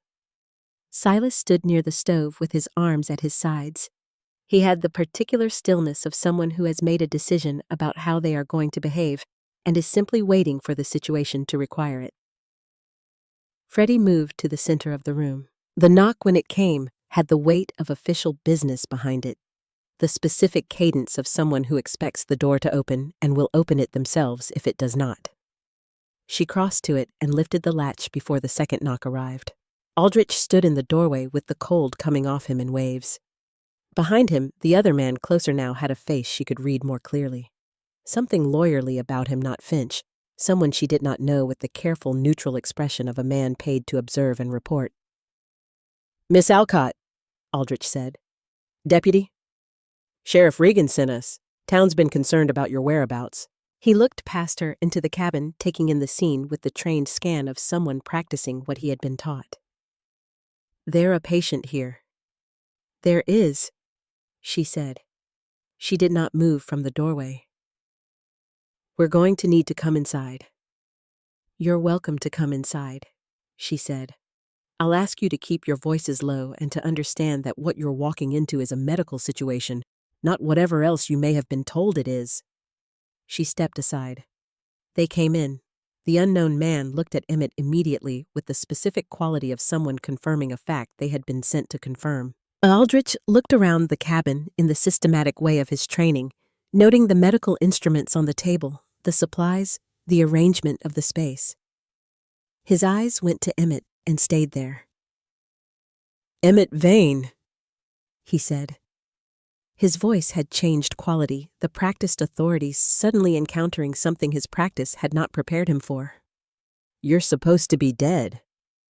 "I'm aware of that," Emmett said. His voice was steady and dry. "I've had 4 years to consider it." "There was an official record. Drowning." "There was an official record," Emmett agreed. "Official records reflect what the people making them want them to reflect. I'd have thought a man in your position would know that." Aldrich looked at him for a moment. Something moved in the young deputy's face, a flicker of something that was not quite alignment with his assignment gone before it fully arrived. The second man stepped forward. "My name is Garrett Soames," he said. He had the flat enunciation of someone who had trained himself to speak without regional inflection, the voice of legal documents in official chambers. "I represent the interests of Whitfield Mining Company in matters pertaining to land claims in this territory. I'm here to verify certain information that has come to the attention of my client." "Your client," Emmett said. "Mr. Jonas Whitfield, yes." "And what information is that?" Soames looked at him steadily. "That you are in possession of documents which you have represented as evidence of survey irregularities in land claims filed by Whitfield Mining in 1882 and 3. He paused. Documents which my client has reason to believe are themselves fraudulent, produced with the intent to damage the company's legitimate interests. The cabin was very quiet. Freddie looked at Soames and felt the particular quality of a man who has been given a script and is reading it with the awareness that the script may not survive contact with the room. "Mr. Soames," she said. He looked at her with the mild surprise of someone who had not expected the nurse to speak. "I'm Winifred Alcott. I'm the medical practitioner responsible for this patient's care. Before we go any further, I want to be clear about something. The man in that bed was mauled by a grizzly bear 3 weeks ago. He treated himself alone in this cabin for 4 days before anyone reached him. When I arrived, he had a serious infection and a fever that nearly killed him. He is recovering, but he is not recovered, and the stress of this conversation is not without medical consequence." Soames looked at her. Something in his expression adjusted. "I understand," he said. "We'll be brief." "You'll be accurate," she said, "which may or may not mean brief." Aldrich looked at her. That flicker again, something in the young man's face that was paying attention in a way that went beyond his assignment. "Miss Alcott," he said, "were you brought here voluntarily?" "I was asked to come. I said yes. Those are both voluntary actions." She kept her voice even. "If there's a concern that I was compelled to be here, I'm telling you directly that there is no such compulsion. I'm here because a man needed a nurse, and I'm the nurse. You've been here 3 days. The patient required it. You left the station in town unattended." "I made arrangements," she said. "Mrs. Rourke has a basic kit and written instructions for common situations. Any genuine emergency would have sent someone to find me, and anyone who knew where I was could have reached me in 6 hours on horseback." Aldrich absorbed this. Soames was looking at Emmett with the flat attention of a man recalculating. "Mr. Vane," Soames said, "the documents." "What about them?" Emmett said. "We'd like to discuss their disposition." "Would you?" "My client is prepared to be reasonable," Soames said. "There are interests on all sides that could be addressed in a manner that avoids the significant disruption that a legal proceeding would cause to the community." Emmett looked at him for a long moment, the look of a man who has spent 4 years in a mountain cabin thinking about exactly this conversation. "Tell me what reasonable looks like to your client," he said. "A settlement. Compensation to the families affected by the land transfers, a private arrangement that addresses their claims without the need for public proceedings. In exchange, the documents in question would be surrendered, and the matter considered closed." "The matter," Emmett said. "Yes. The matter of 3 families losing their land because a survey was falsified with my name on it." He paused. "The matter of a man in this territory who has used his office to intimidate witnesses and who I have reason to believe orchestrated an attempt on my life using a wounded animal." He paused again. "That matter." Soames's expression did not change, but something behind it did. "Those are very serious allegations," he said. "They are," Emmett said. "They're also documented." The word landed in the room with the weight of something that cannot be taken back. Soames looked at Aldrich. Aldrich looked at the floor, then back up. His hand was not near his weapon. Freddie noted this specifically because it told her something about where the young deputy actually stood. "Deputy Aldrich?" she said. He looked at her. "How old are you?" The question surprised him. 26. "How long have you been with the sheriff's office?" 14 months. "In those 14 months," she said carefully, "have you had occasion to question instructions you were given?" He looked at her for a long moment. "Miss Alcott," he said, "I don't think I should answer that." "No," she said, "I don't think you should either, but I think the fact that you took time to consider whether to answer it is worth noting." He looked away. His jaw was tight. Soames had been watching this exchange with the attention of a man recalculating again, more thoroughly this time. "Miss Alcott," he said, "perhaps you and I could speak privately." "No," she said. "Whatever you need to say, you can say in front of my patient and the man who brought me here." Soames looked at her steadily. Then he made a small decision that she saw happen in his face, the decision of a man who has assessed the room and understood that the script he was handed does not work in the room he is standing in. He reached into the inner pocket of his coat. He took out a folded document and held it for a moment without opening it. "I was retained by Whitfield Mining Company," he said slowly. "I was given specific instructions regarding this matter. I was told that the documents in Mr. Vane's possession were fraudulent, and that my objective was to recover them or neutralize their legal effect." He paused. "I was told several things that I have, over the course of the ride here, come to understand were not entirely accurate." The cabin was very still. "I have been in legal practice in this territory for 22 years, Soames continued. "I have represented mining interests and land interests and commercial interests of various kinds. I have been asked in that time to do a number of things that I did not particularly want to do, and I have done most of them because that is the nature of the work and the obligations of representation." He looked at Emmett. "I was not told when I took this commission that the documents I was being sent to neutralize were the records of a genuine survey falsification. I was told they were fabrications. And now," Emmett said, "now I am standing in a room with a man who has the specific technical knowledge to have produced those documents legitimately, and a nurse who has apparently been threatened or pressured by my client's associate in office, and I am reconsidering my instructions." He set the folded document on the table. "That," he said, "is the settlement offer I was authorized to present. I am presenting it to you as I was retained to do, and I am simultaneously telling you that if you choose not to accept it, I will not be representing Whitfield Mining Company in any subsequent proceedings."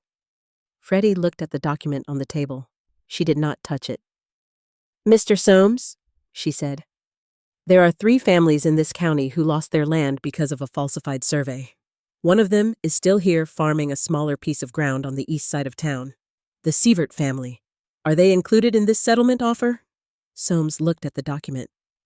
"The offer addresses the current holders of the original claims," he said. "Whitfield's interests in those parcels." "That's not what I asked." "The Sievert family," he said slowly, "is referenced in the supporting documentation as a prior claimant whose interest was extinguished under the 1882 transfer." "Their interest was extinguished," Freddie said, "because the transfer was based on a falsified survey, which means the extinguishment was also fraudulent, which means they still have a claim."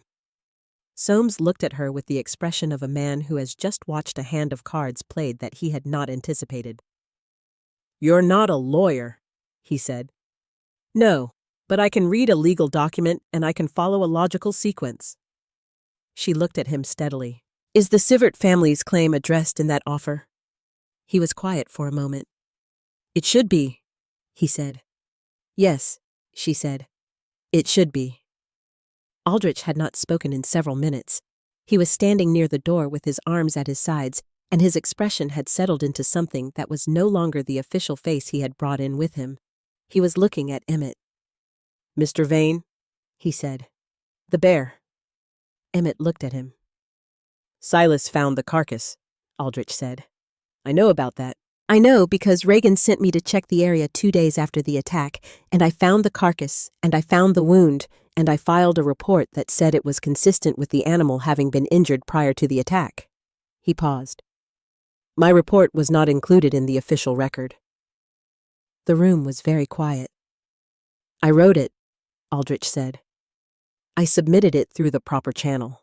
When I asked about it a week later, Reagan told me it had been determined to be irrelevant to the matter." His voice was flat and careful in the way of someone choosing each word with intention. "I kept a copy." Freddie looked at him. The young man with the face that had not yet decided what it was going to become, had she thought, just made a significant decision about that. "Deputy Aldrich," she said, "that copy is an official document." "Yes, ma'am." "And you have it." "I do." Emmett looked at the young deputy for a long moment. "Why are you telling me this?" he asked. Aldrich was quiet. He looked at the window where the last light of the afternoon was fading into the deep blue of a clear winter evening. He looked back at Emmett. "Because I came up here expecting to find something that matched what I was told," he said. A woman who'd been taken somewhere against her will, and a dangerous man who needed to be brought in. That's what I was told. He looked at Freddie. That's not what's here. No, Freddie said. It isn't. Reagan is going to ask me what I found. And what are you going to tell him? Aldrich thought about it for a moment. Then he said, I'm going to tell him the truth, which is that I found Miss Alcott engaged in the medical care of a patient and that there was no evidence of any unlawful activity. He won't accept that, Emmett said. No, Aldrich said. He won't. He picked up his hat from where he had set it on the edge of the table. He looked at Soames. Are we finished here? Soames looked at the settlement document still lying on the table untouched. I believe we are, he said. He did not pick up the document either. They went out. Freddie stood at the window and watched them mount and turn south and disappear back into the tree line from which they had come. The cold came back into the room in the wake of the opened and closed door, and she stood in it for a moment before turning. Emmett was watching her from the bed. Silas had not moved from his position by the stove. That young man, Emmett said. He has a copy of his own report. Yes. That's a piece of evidence that belongs in the package going to Cheyenne. I know. She went to her bag and took out the log. He may also be willing to testify. He showed his hand in this room. He has to know Reagan will be aware of it eventually. People do things in specific moments, Emmett said, that they have to live up to afterward. He looked at his hands. I should know. Silas crossed the room and sat in the chair by the table. He looked at Emmett. We need to talk about what comes next, he said. Yes, Emmett said. Reagan is going to come himself, Silas said. Not send a deputy. When Aldrich reports back and Soames tells him what happened in this room, he's going to come himself, and he's not going to come with a settlement offer. Freddie looked at both of them. How long? She asked. A day, Silas said. 2 at the most. She looked at Emmett. He looked back at her. You can't travel, she said. I know. Then we don't travel, she said. We stay here and we prepare. He looked at her for a long moment. Something in his face was very careful and very present. Freddie, he said, this is not your fight. It became my fight, she said, the day Reagan walked into my station and asked me to falsify a medical record. It became my fight the day I found that note under my door. It became my fight the moment I read that notation on your map. She paused. And it became my fight because I am the nurse in this room, and my patient is here, and I don't leave my patients. He held her gaze. All right, he said. Good, she said. Now tell me everything you know about the legal procedure for submitting survey evidence to the territorial court in Cheyenne, because I need to understand what we need to have ready when this is over. He told her. And the night came down around the cabin clear and cold and full of stars. And the 3 of them sat in the warmth of the fire and made the preparations that were available to them, which were not as few as the situation might have suggested. The morning of the hearing in Harlan's Creek was the kind of morning that arrives without ceremony, cold and clear, and indifferent to what it is required to witness. Freddie had been awake since 4. Not from anxiety, or not primarily from anxiety, but from the wakefulness that comes before a significant day. The kind the body produces before the mind admits what lies ahead, that the hours ahead will require something it needs to prepare for. She had made coffee and sat with it at the table in her station, which she had returned to 5 days after Reagan's visit to the cabin, when it had become clear that the confrontation was going to happen in town rather than on the mountain. Those 5 days had been their own kind of preparation. Emmett had not been able to travel by horse, but Silas had constructed with the practical ingenuity of a man who solved problems with what he had available a kind of sledge arrangement that allowed the journey to be made at a pace the patient could sustain without damaging the recovery that Freddie had spent a week securing. It had taken most of a day. Emmett had said nothing about the discomfort of it, which told her everything about the discomfort of it. She had installed him in a room at Mrs. Rourke's boarding house, where the landlady had asked no questions beyond what was medically necessary, and had provided clean linens and adequate heat, and the discreet competence of a woman who had been operating in a frontier town long enough to understand that not every arrival required explanation. The documents had gone to Harold Finch. This had been Emmett's decision arrived at over the course of the quiet evenings in the cabin when they had talked through the options available to them. Finch was a known quantity, Emmett had said, which was not the same as a trusted one, but was more useful in certain circumstances than trust. A man who had been inside the machine for long enough to understand its workings, who had made his own calculations, and was now by the evidence of his behavior making different ones. She had gone to Finch's office herself.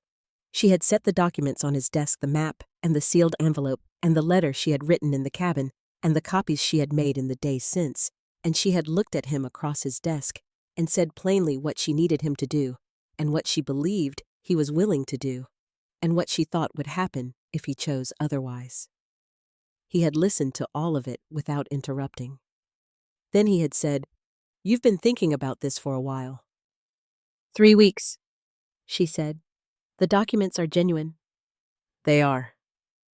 He looked at the map for a long time. Something moved in his face that she could not entirely read, the specific expression of a man reviewing a decision he made a long time ago and understanding in the light of the present what it actually cost. "I'll need 2 days," he said. "You have 1.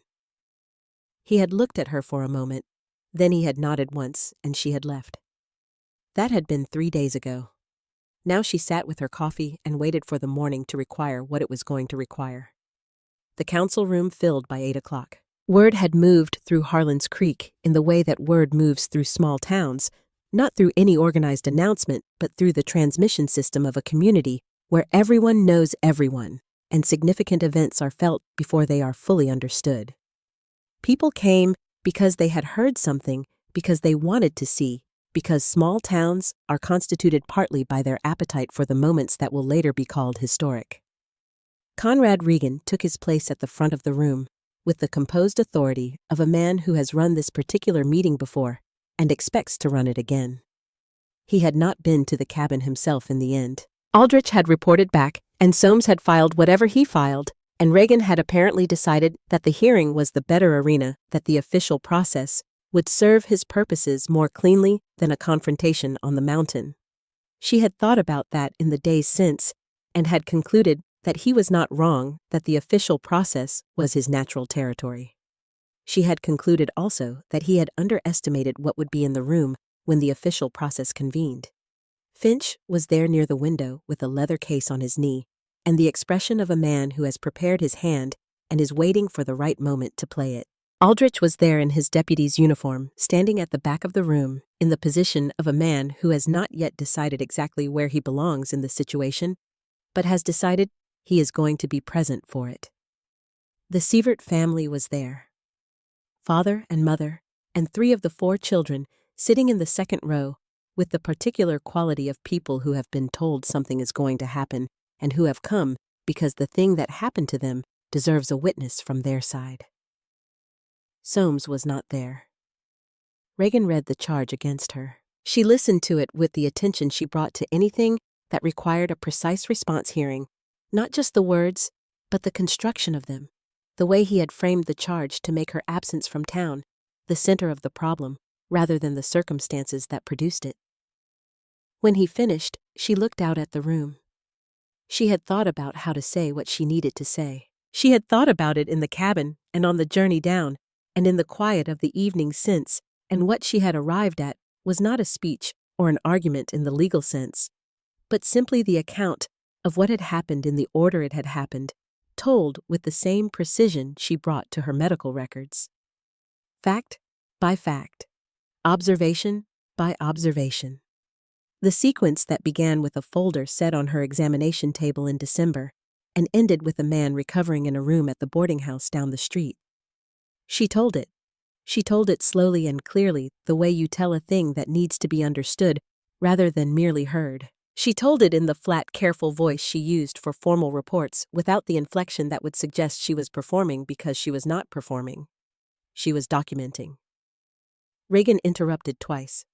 Both times she acknowledged the interruption and continued.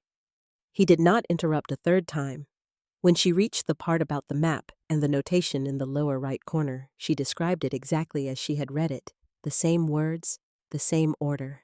And she watched the room receive it with the particular quality of people hearing something that rearranges what they thought they knew. She described the night of the fever and the morning after, and the conversation in which Emmett had told her about the survey and the 1882 falsification and the 3 families who had lost their land. She described the visit from Aldrich and Soames and what had been said in the cabin specifically and in sequence. And then she said, "I'd like Deputy Aldrich to tell this council about the report he filed and what happened to it." Reagan said sharply, "This is not a court proceeding." "No," Freddie said, "but it's a proceeding in which you're asking this community to make a judgment, and judgments require evidence." She looked at Reagan steadily. "Unless you'd prefer to make this a court proceeding, I understand the Territorial Court in Cheyenne has an available docket." The room shifted. Aldrich came forward. He was pale and deliberate, and he spoke in the careful flat tone of someone reading from a document they have memorized, which was essentially what he was doing, the report existing now, as much in his memory as in the copy he carried. He described his findings at the bear carcass. He described the wound and the angle and the caliber of the projectile and his professional assessment of what those things indicated. He described submitting the report and being told it was irrelevant and what he had done with his copy. He described the visit to the cabin and what he had found there and what he had not found there. When he finished, there was a silence in the room that had a different texture from the silences before it. Reagan looked at his deputy with an expression that was the first fully readable thing Freddie had seen on his face since she had known him. It was not anger. It was something colder and more specific, the look of a man recalculating what has been lost and what damage control is possible. He was still recalculating when Harold Finch stood up. Finch stood the way tall men stand when they have decided to take up the space available to them, which is different from how they stand when they are being cautious.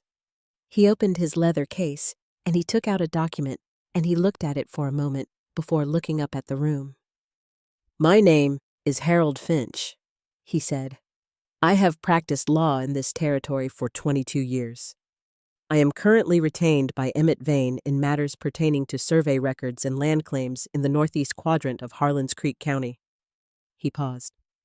"I was previously engaged by Whitfield Mining Company in an advisory capacity, a relationship I terminated 4 days ago." The room was very quiet. "I have here," he said, "the original survey documentation prepared by Emmett Vane in the summer and fall of 1882. I have a certified copy of the alternative survey prepared by a surveyor named Coulter, which was filed with the Territorial Land Office under Mr. Vane's name, without his knowledge or authorization. And I have a series of correspondence records that document the communication between Conrad Regan, acting in his capacity as land commissioner, and Jonas Whitfield regarding the arrangement by which the Sivert family, the estate of the widow Castellan, and Thomas Briggs were removed from their legally registered land claims." He set the documents on the table. Reagan stood up. "Those documents are fraudulent," he said. His voice was controlled and his face was controlled, but something underneath both had changed quality, the way a building sounds different when a structural element has failed. "They have been examined," Finch said, "by a surveyor hired independently from Denver, whose professional opinion regarding their authenticity was provided to me in writing 2 days ago and is included in the package before you.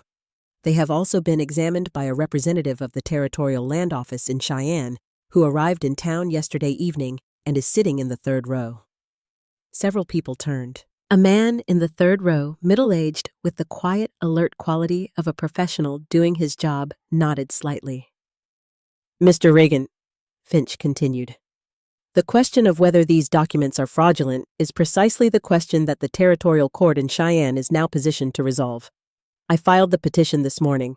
A hearing has been scheduled for the 1st week of March." Reagan looked at Finch, then at the man in the 3rd row, then at Aldrich. Aldrich met his gaze without expression.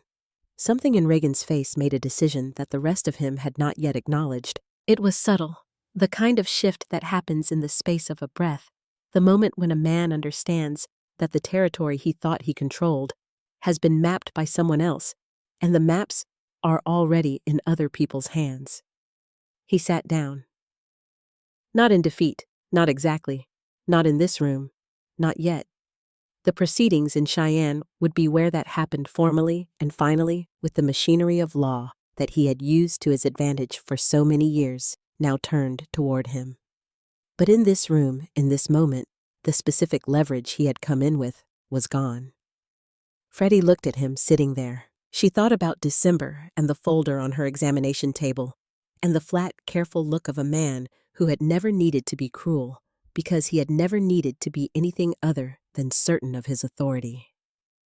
She thought about Robert dying in January of '81 and the medication in the warehouse 40 miles away, and the calculations someone had made about which pressures would be most effective. She looked away. Finch was still talking. He said several things about the specific legal standing of the original survey documents and the timeline of the Cheyenne proceedings and the status of Thomas Briggs, who was, he confirmed, alive and residing in Laramie and had submitted a written statement that was included in the materials before the court.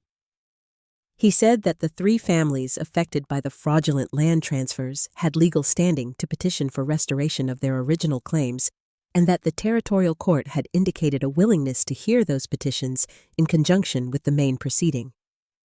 He looked at the Sievert family in the second row when he said this. The father, a man Freddie had known for 4 years as a quiet presence at the edges of town life, sat very still. His wife put her hand over his. Reagan was charged with 2 things before the morning was over. Not by the council, which did not have the authority, but by the territorial representative in the third row, who produced his own documentation and read the charges in the flat official language of a man performing a function he has performed before. Misuse of the commissioner's office in the facilitation of fraudulent land transfers. Obstruction of an official report by a deputy of his own office. The matter of the bear and what the bear represented was noted as pending investigation. He was not taken into custody in the council room. The territorial representative had made arrangements with the county seat for formal processing, which would happen the following morning. He was informed of this. He received it without visible reaction, stood when the session was concluded, put on his hat, and walked out of the room. Freddie watched him go. She was still standing in the same place she had stood since the beginning. Her bag was at her feet. The room was beginning to break into the conversations that always follow significant events, people turning to each other with the particular energy of a community that has witnessed something it will spend a long time processing. Someone touched her arm. She turned. Mrs. Sievert was standing beside her. A woman of about 50, strong-boned and direct, with the quiet dignity of someone who has carried difficulty without letting it define the whole of what she is. Miss Alcott, she said. Mrs. Sievert. The woman looked at her for a moment. My youngest, she said. Born 2 winters ago, the long labor in the storm. I remember. You were there the whole night. Yes. I've never properly thanked you for that, Mrs. Sievert said. I've thought about it. I just never found the right moment. Freddie looked at her. You don't need to, she said. I want to, Mrs. Sievert said. Thank you, for that night, and for this morning. She paused. For all the mornings in between. She pressed Freddie's hand once firmly and moved away into the departing crowd.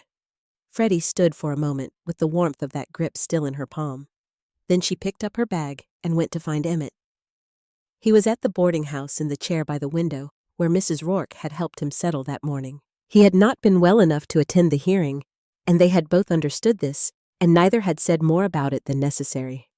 He was sitting with a book open on his knee that he was clearly not reading when she came in his attention on the window and the street below, where the after-movement of the morning was still visible. He looked up when she entered. She sat down in the chair across from him and looked at him and said nothing for a moment.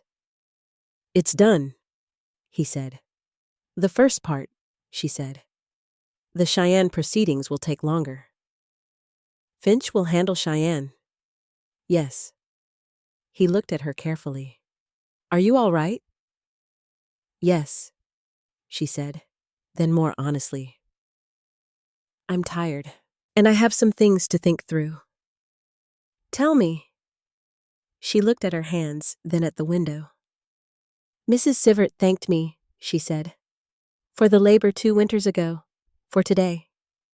She paused. People have thanked me before, after I've done something specific for them. This was different. How was it different? She thanked me for the mornings in between, Freddie said. The ordinary ones, the ones that didn't have a crisis in them but where I was here anyway, doing the work.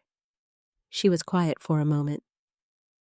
No one has ever thanked me for those before. Emmett looked at her. They should have, he said, a long time ago. She looked at him across the small distance of the room. I have something I need to do, she said. She reached into her bag and took out the small locked box. She set it on the table between them. It sat there in the afternoon light, unremarkable in its dimensions, the surface worn smooth from years of handling the lock small and old. She looked at it for a moment, then she reached into the side pocket of her bag and found the small key that she had carried for 6 years in the same place, never losing it, never forgetting exactly where it was. She unlocked the box. She did not open it immediately. She sat with the unlocked box in front of her for a moment, her hands flat on the table on either side of it. Emmett was very still across from her. He did not speak. He did not look at the box. He looked at her. She opened it. The letter was folded in quarters, the paper gone soft with age, and the particular fragility of paper that has been kept carefully in controlled conditions for a long time. Robert's handwriting on the outside, her name in the familiar script she had not seen for 6 years, and which was still immediately and completely his. She picked it up, unfolded it. She read it. It was not long. Robert had been a man who chose words carefully and did not use more of them than a thing required. And the letter was 3 paragraphs written in the last days of his life, when his hand was already unsteady from the illness, the letters larger and less precise than his ordinary writing, but still legible, still his. He had written about the winter light and how it came through the window of the room where he was being cared for, and how he found it beautiful in a way he had not expected. He had written about a specific morning years earlier, a morning she remembered when she read the description of it, a morning they had spent together when they were first in Wyoming and everything was still new and difficult and possible. He had written about what he had seen in her over the years, the specific qualities he had observed, the steadiness and the competence and the particular way she moved through difficulty that had always, he wrote, made him feel that the world was more capable of being navigated than it seemed. And at the end, in the smallest and least steady of the handwriting he had written, that he did not want her to carry the grief of this as a weight on her work. That the work was good and she was good at it, and that he had always known both things, and that what he wanted, if wanting was still available to him, was for her to keep doing it for as long as it needed doing, which was probably a very long time. She sat for a while after she finished reading. The light in the room had shifted slightly the way it does in the afternoon when the angle changes without you noticing. There were sounds from the street below, the ordinary sounds of a town continuing to be itself after the morning's events. She folded the letter carefully and placed it back in the box and closed the lid. She looked at Emmett. His face was very quiet. He had not looked at the letter. He had looked at her, and now he was looking at her still, and what was in his expression was not pity and not sympathy in the diminishing sense of the word, but something more equivalent than that. He told me to keep doing the work, she said. Yes, he said. I thought he might have. He said it would be needed for a long time. He was right. She looked at the box in her hands. She put it back in her bag. Not under the other things this time, not at the bottom where she had kept it for 6 years, but in the front pocket where she kept the things she used regularly. There's something I need to ask you, she said. Ask. When the Cheyenne proceedings are concluded and the land questions are resolved and the formal charges against Reagan are processed, she said, what do you intend to do? He was quiet for a moment. Finch is already working on the reinstatement of my survey license, he said. It was revoked by implication when the false record was filed under my name. Correcting the record corrects the license. That takes time. 4 to 6 months, Finch thinks. And in that time, he looked at her steadily. I would like to stay in Heartland Creek, he said, if there are people here willing to tolerate my presence. You've been absent for 4 years, she said. People have largely formed their opinions about you in your absence. That tends to happen. It also tends to be revisable when the subject of the opinions returns. He looked at her for a moment. Is that an invitation? He asked. It's an observation, she said. You can draw your own conclusions. Something moved in his face, not quite the smile she had seen approaching over the past days. Something quieter and more considered than that. Freddie, he said. Yes. I want to tell you something that I've been thinking about since the night in the cabin when you sat up until 4 a.m. with your hand on my arm, telling me the morning was coming. She waited. I've been alone on that mountain for 4 years, he said. Not because I had no choice, or not only because of that, but because it became the shape of things. The absence of people became familiar, and familiar things acquire a kind of comfort, even when the comfort isn't good for you. He paused. I had forgotten what it felt like to have someone in the room who was paying attention to the same things I was paying attention to. Yes, she said. That night, he said. And every night since, every conversation in that cabin, every hour of watching you work. He looked at her directly. I don't want to go back to not having that. The room was very quiet. Outside, a cart passed in the street below. Someone called a name. The ordinary sounds of an ordinary afternoon in a small town that had just had an extraordinary morning. Freddie looked at Emmett Vane across the small table between them. She thought about 8 years on the frontier and the particular loneliness that is not the absence of people, but the presence of the wrong kind of being seen. She thought about a letter folded in quarters and kept locked in a box for 6 years and what it said about the work and the time it would be needed. She thought about a notation on a geological survey map and a night of fever and a young deputy standing in a cabin saying the truth when it would have been easier not to. She thought about the morning that was coming and the one after that. There's a building at the east end of the main street, she said. It was a feed store before it was my station.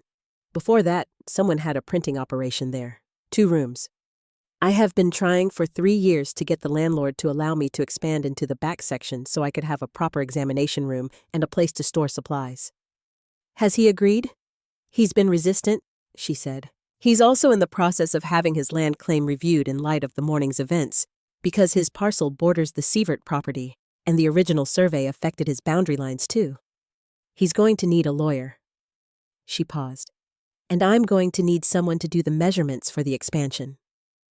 Emmett looked at her. I'm a geological surveyor, he said. Not an architectural one. The principles are the same. They really aren't. Close enough, she said. For a 2-room building. He looked at her for another moment. Then the thing that had been approaching his face for the past several days arrived completely. A smile that was not the polished social expression, but something more unguarded than that the smile of a man who has been a long time without the particular kind of warmth that produces it. All right, he said. I'll look at the measurements. She stood, put on her jacket, picked up her bag. Can you walk as far as the east end of the street? She asked. If I go slowly. We'll go slowly, she said. He stood carefully managing the movement with the deliberate care she had come to know as his. He was steadier than he had been a week ago. The healing was real, and it was continuing. They went out into the afternoon. The main street of Heartland Creek looked the way it always looked at that hour, the light going flat and gold in the west, the buildings casting long shadows east. A few people on the boardwalk. A horse at the rail in front of the general store. The telegraph office with its wire running south toward the world that lay beyond the hills. Ordinary. specific, the particular place that it was. Silas was waiting outside the boarding house. He fell into step behind them without being asked the way he had fallen into everything over the past weeks, present and useful and quiet about both. They walked east. The building was as Freddie had described it. 2 rooms, low-ceilinged, with good bones under the need for work. She unlocked the door, and they went in and stood in the main room. And she showed him with her hands what she had been thinking about for 3 years. Where the examination space could go. Where the supply storage needed to be. Where the light would fall in the morning if the window on the south wall were enlarged. He listened. He looked at the walls and the ceiling and the floor. He went to the back section and came back and stood in the doorway and looked at the main room from that angle. "The load-bearing wall is on the north side," he said. "You can take out the partition on the south without affecting the structure." "I thought so." "The window on the south wall can be enlarged to about twice its current width without requiring additional support." He looked at the ceiling. "The roof pitch needs attention before winter." "I know." He looked at her. "This is a good space," he said, "for what it needs to be." "Yes," she said. "I've thought so for a long time." He looked around the room one more time, at the place where the examination table would be, and the shelves for the supplies, and the window that would let in the morning light. Then he looked at the sign above the door, the existing one faded and plain. He said, "It needs a new sign." "Eventually," she said. "Now," he said. "People should know what they're walking into before they need to." She looked at him. "And what are they walking into?" He did not answer immediately. He looked at the room the way he had looked at survey land, reading what was there and what could be there, the structure beneath the surface. Then he looked at her with the expression of a man who has been a long time making a careful assessment and has finally arrived at his conclusion. "Somewhere, they'll be taken care of," he said, "by someone who knows what she's doing." He reached into his coat pocket. He took out a carpenter's pencil, the flat kind worn down to half its length. Freddie looked at it. "You came prepared," she said. "I'm a surveyor," he said. "I always have something to write with." He went to the sign above the door. The existing one faded wood, her name in letters that had weathered 3 Wyoming winters and needed repainting. He studied it for a moment, measuring with his eye the way she had seen him measure the walls and the ceiling, that same quality of attention that left nothing to approximation. Then he wrote below her name in the deliberate hand of a man who marks things to last, E. Vane Surveyor License Pending Reinstatement. He stepped back. They both looked at it. The pencil marks were dark against the old wood, clear and readable. His handwriting next to hers, the note about the license honest and specific and not apologetic about either. "It's accurate," Freddie said. "It's temporary," he said. "When the license comes through, I'll carve it properly. Something that holds up." 4 to 6 months, she said. "Give or take." He looked at her. "I'll be here either way." Silas was at the door. He had come in quietly while Emmett was writing the way he had been present and quiet throughout all of it, and he stood now looking at the sign with an expression that was not quite a smile and was something better than one. "Needs paint," he said. "Next week," Emmett said. "I'll do it," Silas said. He said it the way he said most things, without elaboration, as a statement of what was going to happen, rather than an offer that required acceptance. They went out into the last of the afternoon. The main street of Harlan's Creek was the same street it had always been. The same buildings, the same rail in front of the general store with a horse at it, the same telegraph wire running south. The same cold coming down from the hills with the patient certainty of Wyoming spring, which is winter still, but carrying something different in it. A quality of thaw that is not yet visible, but is present in the air, like a word about to be spoken. They walked back toward the boarding house, the 3 of them not hurrying. Freddie carried her bag on her left shoulder. Emmett walked beside her, careful still with the injury, but steadier than he had been a week ago, each day measurably better than the one before. Silas walked a half step behind, present and quiet. The station at the east end of the street was behind them now, with the sign above the door bearing 2 names, and the honest notation about a license not yet restored. It would be visible in the morning when the light came right legible from across the street, readable by anyone who walked past and looked up. People would see it. People would talk. That was what small towns did, and Harlan's Creek was no different from any other. But the sign would still be there tomorrow. And the day after. And through the proceedings in Cheyenne, and the reinstatement, and the first spring, and all the springs that came after it. 2 names, 1 building, 1 town that had been that morning something it had not quite been before. Freddie walked through the late afternoon light and felt for the first time in 6 years the particular quality of a morning she was not afraid of yet. Inside her bag, in the front pocket where she kept the things she used regularly, the locked box sat unlocked. The letter inside it had been read. It had said to keep going. She was going to. The end.